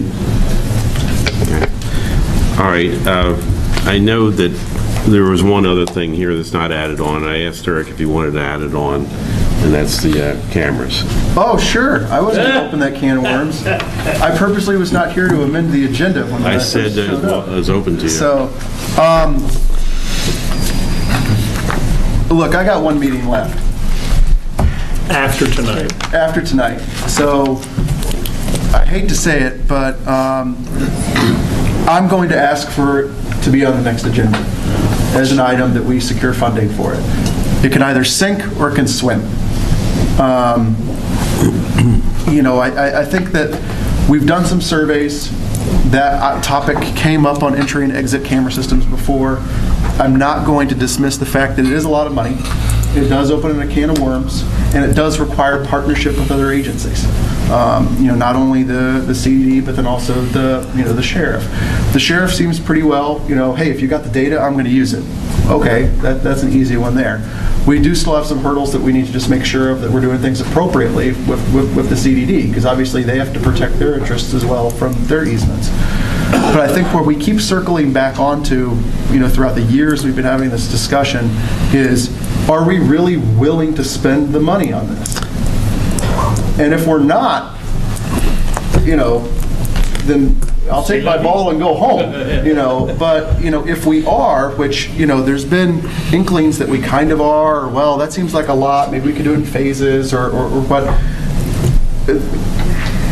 Let's either figure out what we're doing or get off the pot, on deciding with it. I think the question before, are we willing to spend money on doing it, is what will we gain from it? And that's the question I've never had answered to me, Eric. Oh, sure. I'll answer the question. So, in my opinion... And in speaking to Jerry Weiland, he has expressed to me that his opinion that it's not worth it. Mm-hmm. It's not worth it at all. He's in the business of law enforcement, so that's my knowledge of that base so far. Now I know psychology-wise, if I put a sign up that says we're filming everything here, that crime will probably go down just a little bit just because of that, but not necessarily prevent anything. The three major crimes I know in town over the last 21 years, there was a murder in one of the condos, wouldn't have prevented that. Wouldn't have even helped the person because they came into the person's car. A home invasion that was actually perpetrated by a resident to another resident's house. And the third most major one was a court. It was a assault over around Lake Evelyn. Well, there's a fourth one. We had a guy commit suicide basically with a police standoff over U Court. But that wasn't a crime. That wasn't a crime. Anything. That's also something that a camera would not have prohibited. No. And those four major things in 21 years, I don't see any upside out of. Now, some hubcaps might not have got, or I'm sorry, some wheels might not have gotten stolen, or a few things like that. But it's $250,000 enough to put out over a 5-year period to prevent, to try to catch people doing that, versus having the residents step up and buy $20 lug nuts, sure, for locking. So I again, first I have to be convinced of what will we gain from it before I think we should go forward with it. Sure. Yeah. No. And I'd welcome all the information you can give or no. And I think so. Jerry and I disagree on this. We happily agree to disagree. And I think the one piece that we do agree on is that nothing's a silver bullet. And I think that we need to make sure that we prevent that with residents thinking that if we deploy something such as this, that all crime and everything is going to go away and everything's going to be unicorns and rainbows, which it's not. The way that I've started to look at it more recently, because this has been going on since before I was on the board, that we've been looking at this. So it's been over 5 years now looking at this system. When we first started looking at this, we were going to kind of be one of the first people to do it. Now we're not. And now it's kind of one of those things where it's almost looking at, is it because I do look at this as an amenity, as weird as that sounds, on how you differentiate your community from, some guy down in Lake Nona. And a lot of these other communities have such deployments already. They either use them for gate access control, they use them just as we were going to do for entry and exit reporting system. So it provides that differentiating factor. The first thing that happened after the wheels and the rims were being stolen out in Spring Lake is they deployed cameras in the area. That was the first thing that they did. They deployed covert cameras throughout that area to try. After seeing a trend. And so, to me, my thought process then goes, well, heck, if we had had that installed in the first place, we would have at least been able to give them something to go off of. And but Jerry, I'm sorry, I don't want to interrupt. No, you're fine. Keep going, if you want. No. But Jerry, on that particular, because I asked him about that particular instance, and he said we would not have taken the time to look through all of these possibilities because we'd had no other leads to this. Now they had a lead that, you know, it was a white so-and-so with a blah, blah, blah, you know, and they thought they knew who it was. Now they set up the cameras, and they wound up catching them. Sure. But that's the ideology of that particular story, I guess, is... Yeah, and I think, you know, so one of the pieces with that is that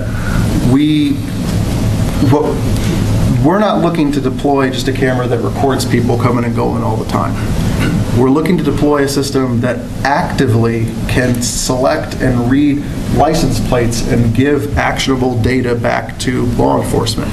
So in other words, I can guarantee that a detective wouldn't sit through and look at 24 hours worth of video footage. They got a bunch of better things to do. But if I can give them a list of the 70 license plates that went through this area during the time in question, it might be worth at least giving it a look.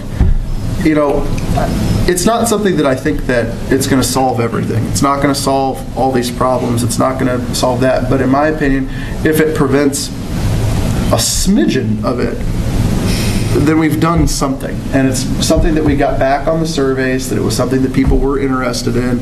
And I think that, you know, we could still even come to this vote for the money and everyone say hooray, and then we get to the CDD part and realize that they're not willing to let us use the easement.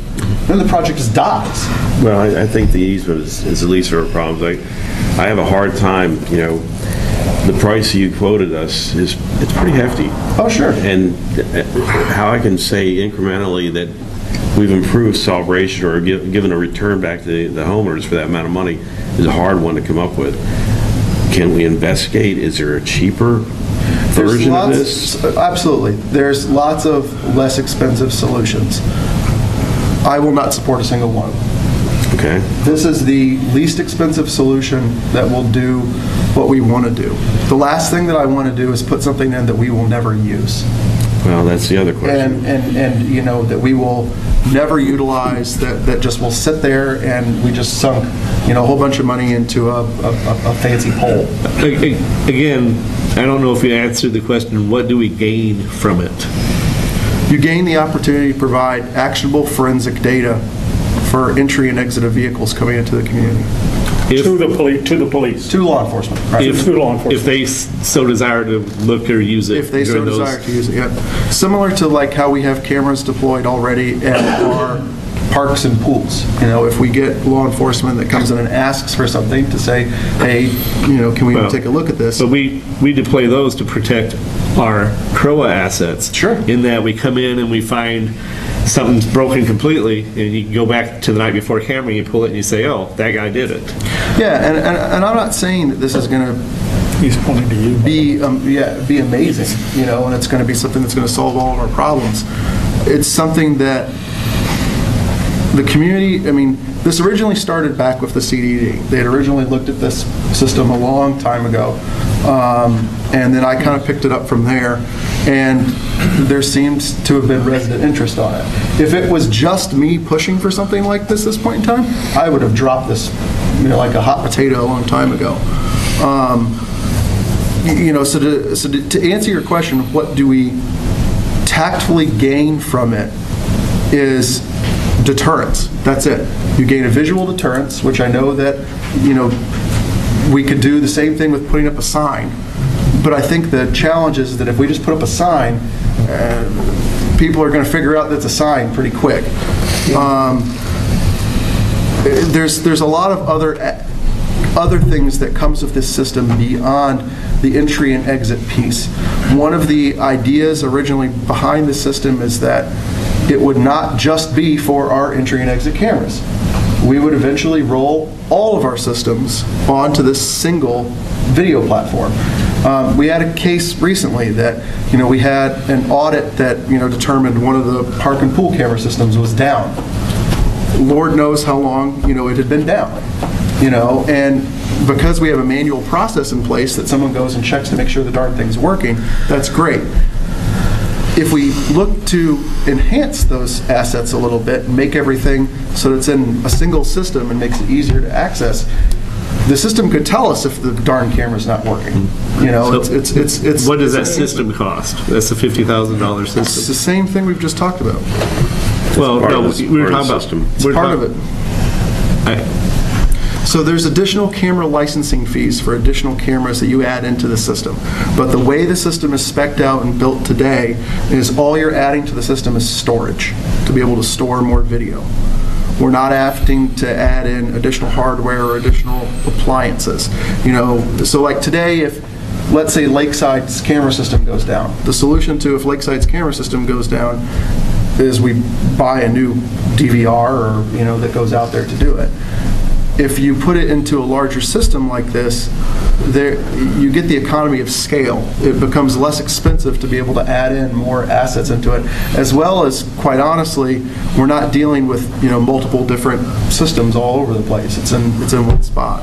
So, I guess where I've kind of landed on it now is my torch is burned all the way to the bottom, and I don't know whether or not we need to keep going on it, or if it's just time to throw the torch away.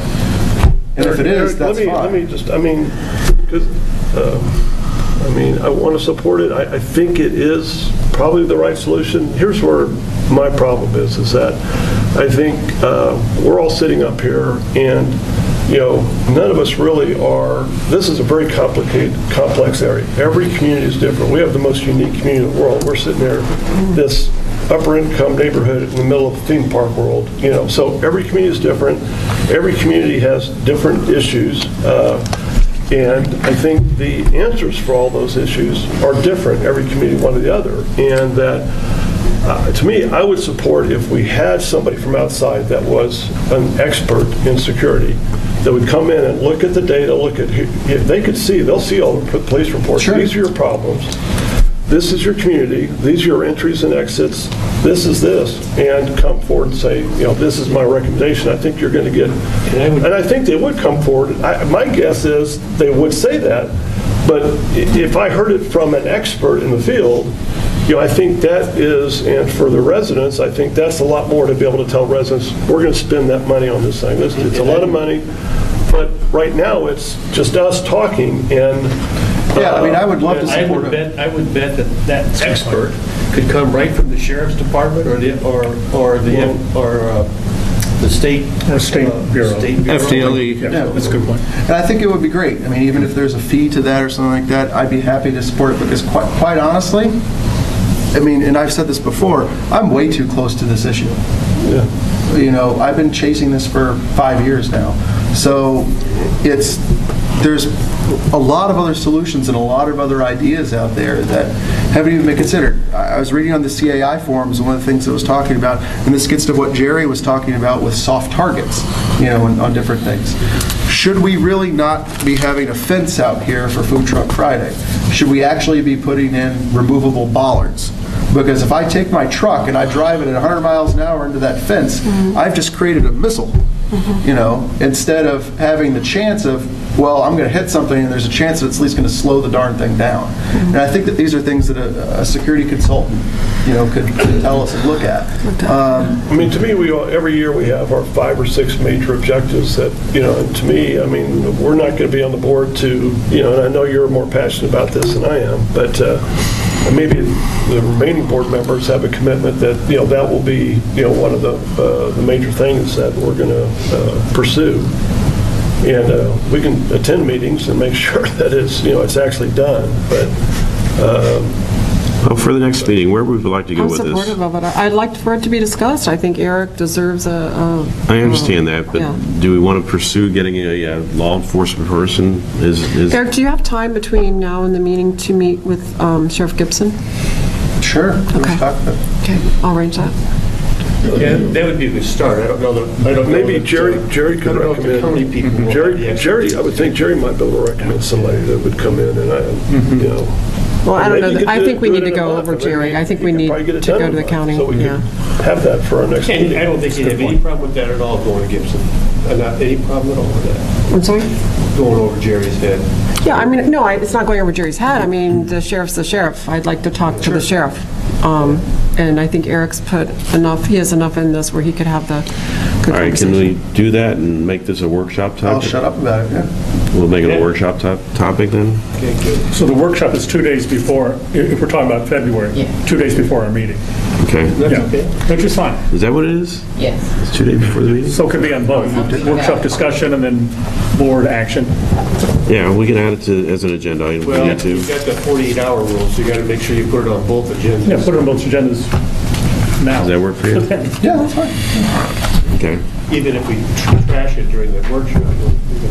Yeah, I mean, I'll admit, if we get to the point that, you know, we meet with Sheriff Gibson, he says, this is a stupid idea, guys, you should never do this, I'd love to hear that, because then at least then that way, we know what the heck we should do.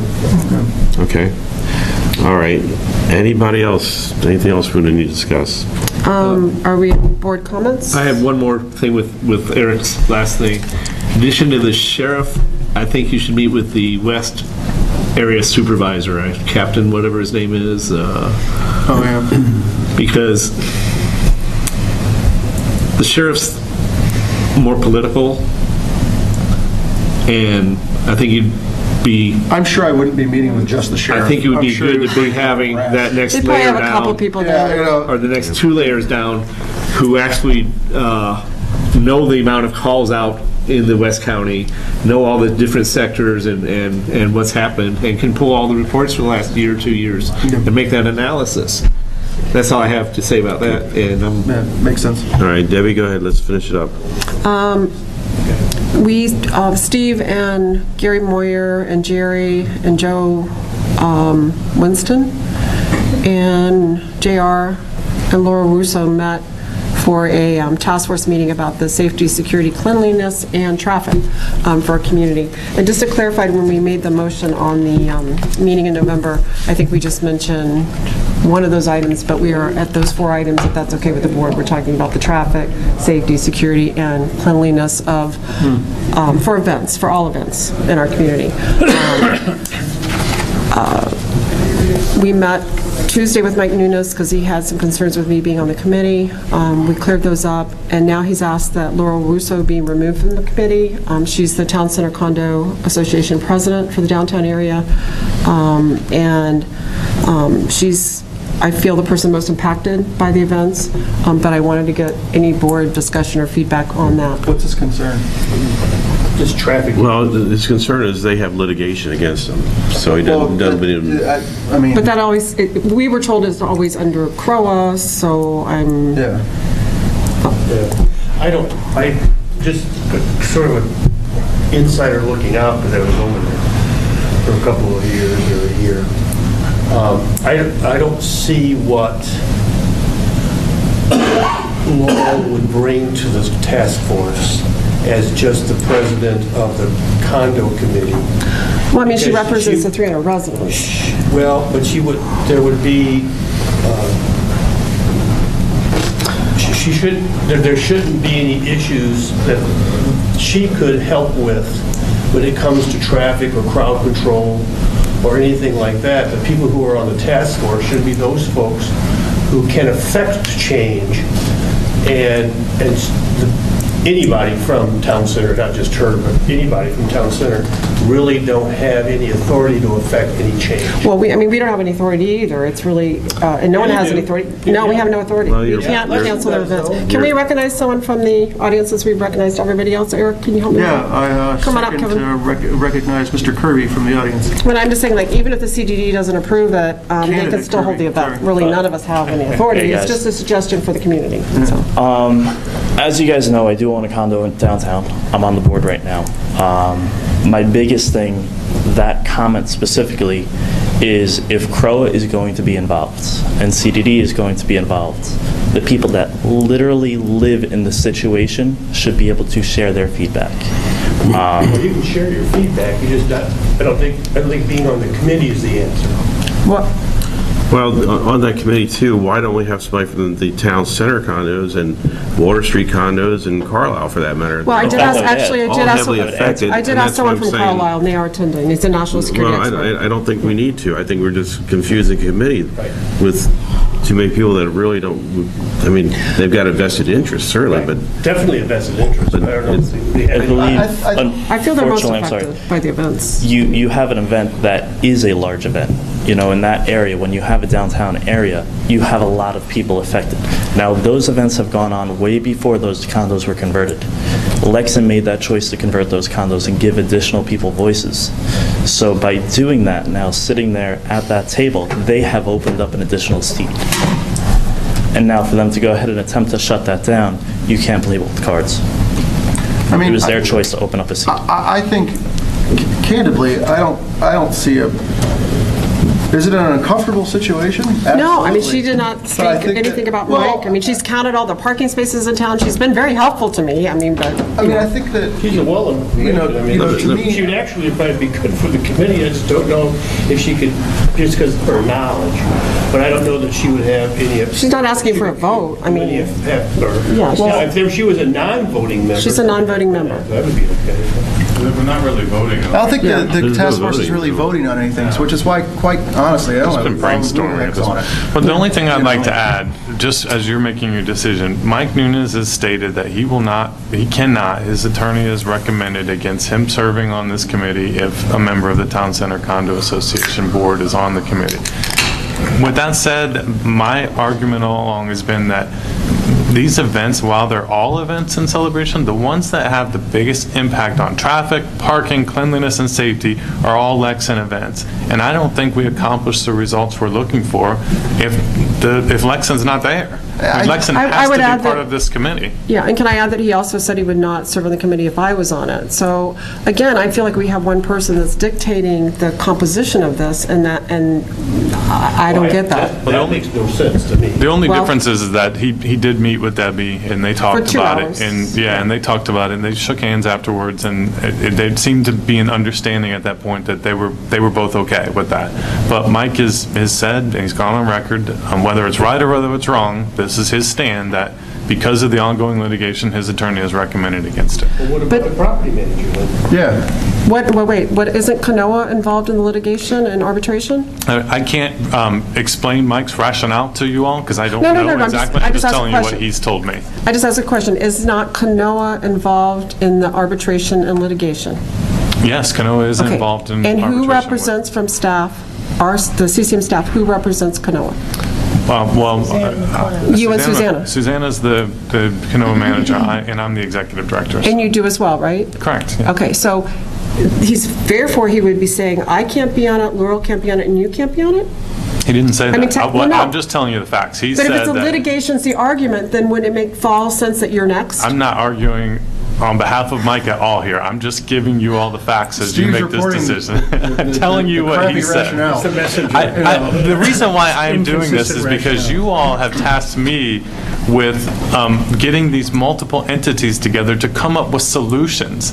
And we're going back and forth on who wants to work with the other person. And no, the only person going back and forth is one person, and that's Mike. Real quickly, if I can finish. The reason why I'm bringing this up is because to get everybody to work together to come up with solutions, I really think that the Lexington representative has to be there. Yeah. Now, the other option is you appoint someone from Town Center, Mike says, I'm not going to do it, and then we just move forward and we say, here's what you need to do, but you have no authority over Lexington to tell them what they need to do. They can say no. None. But we have no authority anyway. I think maybe you take two strategies, because I agree that what we're trying to do is get Lexington to voluntarily do some things, and I think with that, if you're asking to voluntarily do it, it doesn't make sense to, have somebody in the committee that is suing them. Now, the second part of it is that, I think things are happening downtown that are, I would think the county and the police, the sheriff's office would have a lot of issues with. And to me, that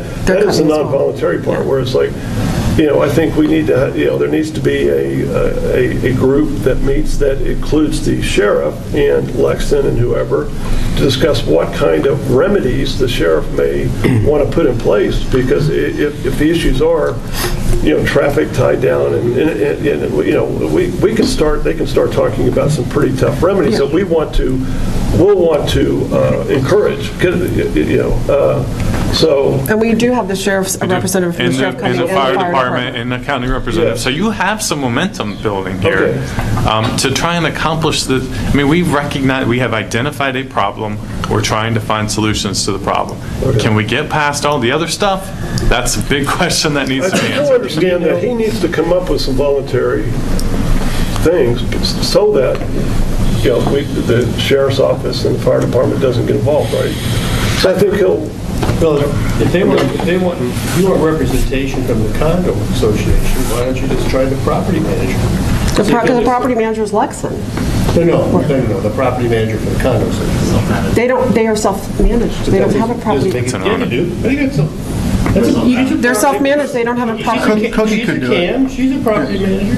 Wait, so you want Cookie to come? She's the property manager. I'm sure they would do that. I think you have to. Okay, so. She wouldn't have any authority because she didn't take executive order. But why would he let Cookie come instead of, because she's not on the board. Okay. Is that? Here's my thing, though, with this, and hey, I'm going out, so I'll say an unpopular opinion here.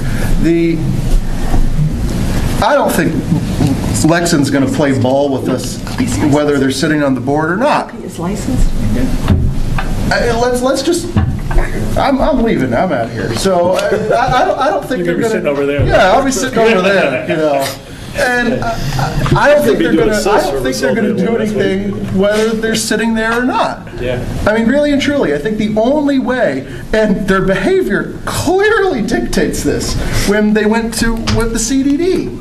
When they went and we talked about some very basic things for an events policy that they had. Were you at that meeting? That it was like, why are you arguing against this? We're now talking about something that is even more conceptual, is not even as cut and dry as a simple events policy. To me, if we lost a representative from Lexington on this committee, I don't know if it'd matter. Really and truly, because whatever actionable items come out of this, the only people that have the legal authority to impact change would be that sheriff's office or the county. That's it. And or Lexington. Or Lexington. If they show up. Or the development district. Or the development district. And if they don't, I'm sorry, I'm talking on top of. No, you're fine. But I think that I think that there has to be a representative from the Town Center Condo Association. If there's a personal problem between two people there, fine. Let's find someone else from there. I think Cookie's a perfect replacement for that, and it makes 100% logic. I don't think everyone else is thinking logically, with this. And it's not that we're just asking Town Center Condo Association. We've asked the other condos, down there, Carlisle and everyone else, to do this. So in my opinion, there's absolutely zero difference. The Carlisle representative will be there Tuesday by conference, and I have not heard, by conference call. But Waterside too? Waterside I have not. So it sounds like you're saying that we're going to invite all these representatives from everybody, and including, particularly, the sheriff's office, the fire department, all that. And Gary Moyer. Talk about solutions. And if Lexington wants to show up, if they don't want to show up, they're not represented, and we're going to work a solution to ensure that our community is safe. And I know that's not the politically. Go with it. I know that's not the politically correct response, but I think it's at that point, guys. Just if that's the way you're going to go, just let Laurel be the representative, because he's not going to come with Cookie either. So Laurel's already worked on it. She's already come to one meeting. But I need to make sure that that's the consensus of this board. That's the direction. I would prefer it. Yes. Let me continue real quick, because I don't think all the discussion's out there yet. I'm going to give a bit more of a view that I know Kevin's not going to like out there. No, I like honest. But my honest view is that if you don't get Lexington in there, you're not going to get anything conciliatory from them voluntarily, that you don't have to go through and try to jump over 18 things. It's like when we bought the golf course property. Jack Davis told us, had we approached him in this way, they would have went to his lawyers. We never would have talked. We wrote up a conciliatory letter to him. We sent it to him, and he responded, came back over here, and gave us the easement, or promised an easement that day, and then through time, we worked and bought the property. Sure. Yeah, so that was my suggestion. So if someone from Lexington does not show up, I don't see the harm in having the first meeting with Lexington there, and if Lexington doesn't like you coming or me coming, let them not pick a board member, but let's find a board member that they don't have an objection to. Okay? Good luck with that. So then They've cleared the board. They've cleared me, so I'm good as of the next meeting. So then, you get them to the table. You go through some of the talks as to what impacts who, where, et cetera, et cetera. I mean, I live in Main Village. I'm impacted by these events also. And again, it's not just about Lexington. This is about the marathons. This is about how this is everything that happens in the community. This is not. I understand. I understand, but many of the items on here are strictly Lexington's deal, and some are. And so bring them in. First meeting, et cetera, et cetera. Well, we're in the second meeting. But bring them in, give them a seat at the table. If 3 other countries don't get to come, I'm thinking world politics. A while ago, you guys were talking, I was over here saying, and then we're going to have to discuss what size the table is and which way it will point in the room. That's right. that happens in world politics. So what I'm trying to get, I guess, to the end of this sentence is I would recommend bringing them in, having whomever from the board go there. I don't particularly want to do it.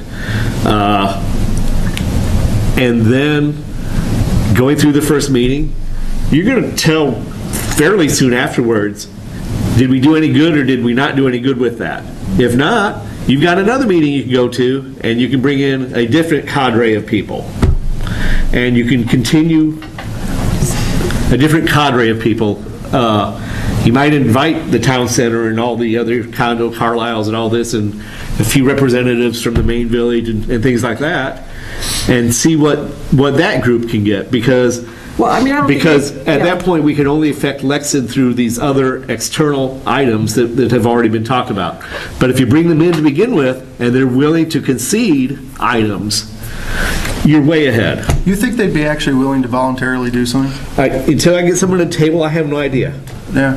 So, but if you don't ask, you can't get it. You don't know what is needed if you don't live down there. I mean, you can't put yourself in the shoes of people who live right down there. I don't put myself in any shoes, Paul. Okay,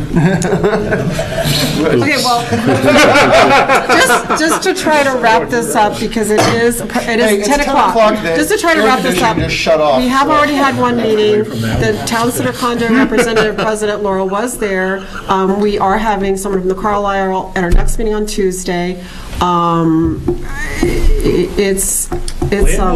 just trying to move forward. The board can give consensus. I need you guys to give me consensus. So I'll stay here until midnight until you tell me what you all want to do as a board. Sure. So I'm going to make a motion. Thank you. That and Susan's not. You're going to start. Susan's here, so Susan's going to start writing. We have a tape recorder. I'm going to make the motion that we proceed with the original slated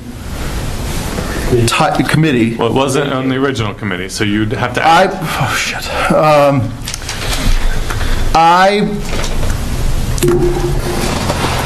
I'll make the motion that we proceed with the current group of candidates, which includes a representative from each of the potentially impacted condo associations, as well as the local local government and public safety officials. And can I ask you to add one more thing? Please tell me who your CROA board representatives are going to be for this meeting. Well, we got two things to do. I need to know who you All right, want appointed. We have two things to do, so let's get through this first. Let me finish this motion, then I'll make another one. So, so that's my motion. My motion is to, Susan, people that were did at you the write last anything meeting. down? Yeah, to proceed with the current group. That was at the last includes a meeting? representative from each of the condo associations. Yeah, and Lexon, as well as The government agency. But isn't that the current group? Yes, that's the current group. Let's Yeah. do the So what government we Current need to group, know is okay. that you all would like representatives from the condo associations near downtown. Yes, Yeah. Yeah, near downtown. near downtown. So do we have a All second? right, is there a second? Second. Okay. Okay, any further discussion? Did we need to name a representative from That's a Crowell? No, let That's him the pick. next one. And then if Keep that Mike separate. says he's not going to come, then he's just not going to come. Yeah, I'm fine All with, they can duke it out that way. No further discussion? All in favor? Aye. Opposed? Me. All right. Me too. So, Because I got trouble with that. I don't think Mike's not going to come. I think we wasted time. Okay. Well, then you disband the committee and move Yeah. on. Well, that's okay. So- We're so 5-2. anyway, it's You got passed. it. You got your one voice. Thank So- you, I appreciate that. That means a lot. Now, let's. I'll make the motion now for, Some don't want this to work for anybody. Because they've already been threatened with they're going to pull the permit down. So, I'll make the I motion. don't mean to be confused, Oh. Eric. So that's everyone that was at that first meeting, Steve? Yeah, so we have the sheriff's office, the CDD, we have the fire department now, we have the county. Yep. Whoever our CROA board representative is going to be, JR is going to be at the meeting. And then Laura will be invited again if she wants to continue to be the representative. for person from and then Carlisle. we'll well, I don't Carlisle. particularly care who comes from Yeah, any but of she the was condo the representative associations, that they but picked, so- it just needs to be She a was there. representative from the And association. then the national security expert from the But you Carlisle. can take information back to their board. Right, exactly. All right. Yeah. And just a point of order, we're counting the Carlisle as one entity, where they're actually two separate The two associations. separate associations. They have to be two separate associations. But I know they happen to be two, but we're going to count them as one entity. One person You will probably come won't get anybody from the from that Carlisle. Oh, for entire Carlisle? Two No, separate. there is no legal entire entities. Carlisle, there's two separate. Yeah. Two separate that's right. Carlisles. That's fine. They want to send two people from Carlisle, I don't care. All right. Point of order. Let's hear your Yeah. second motion. So my second motion, and this is just to get us somewhere, is I'll make the motion for the board representatives to the, whatever we're calling this, Public Safety Task Force? I was calling it the Celebration Event Committee. Celebration Event Committee. Task force. He's looking for strategic plan. To be, yeah, I am, to be Jack McLaughlin and Debbie McDonald. Second. Perfect. Let's discuss.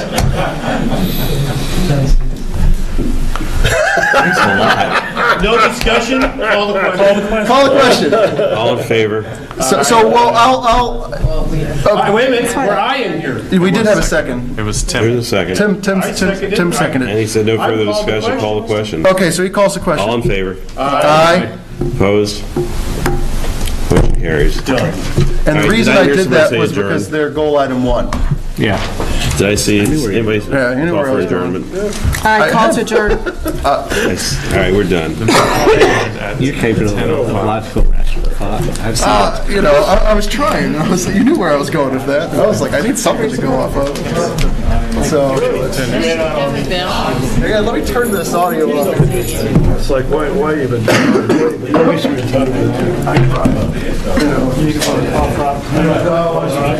There, we'll have one meeting, we'll disband, we'll be done.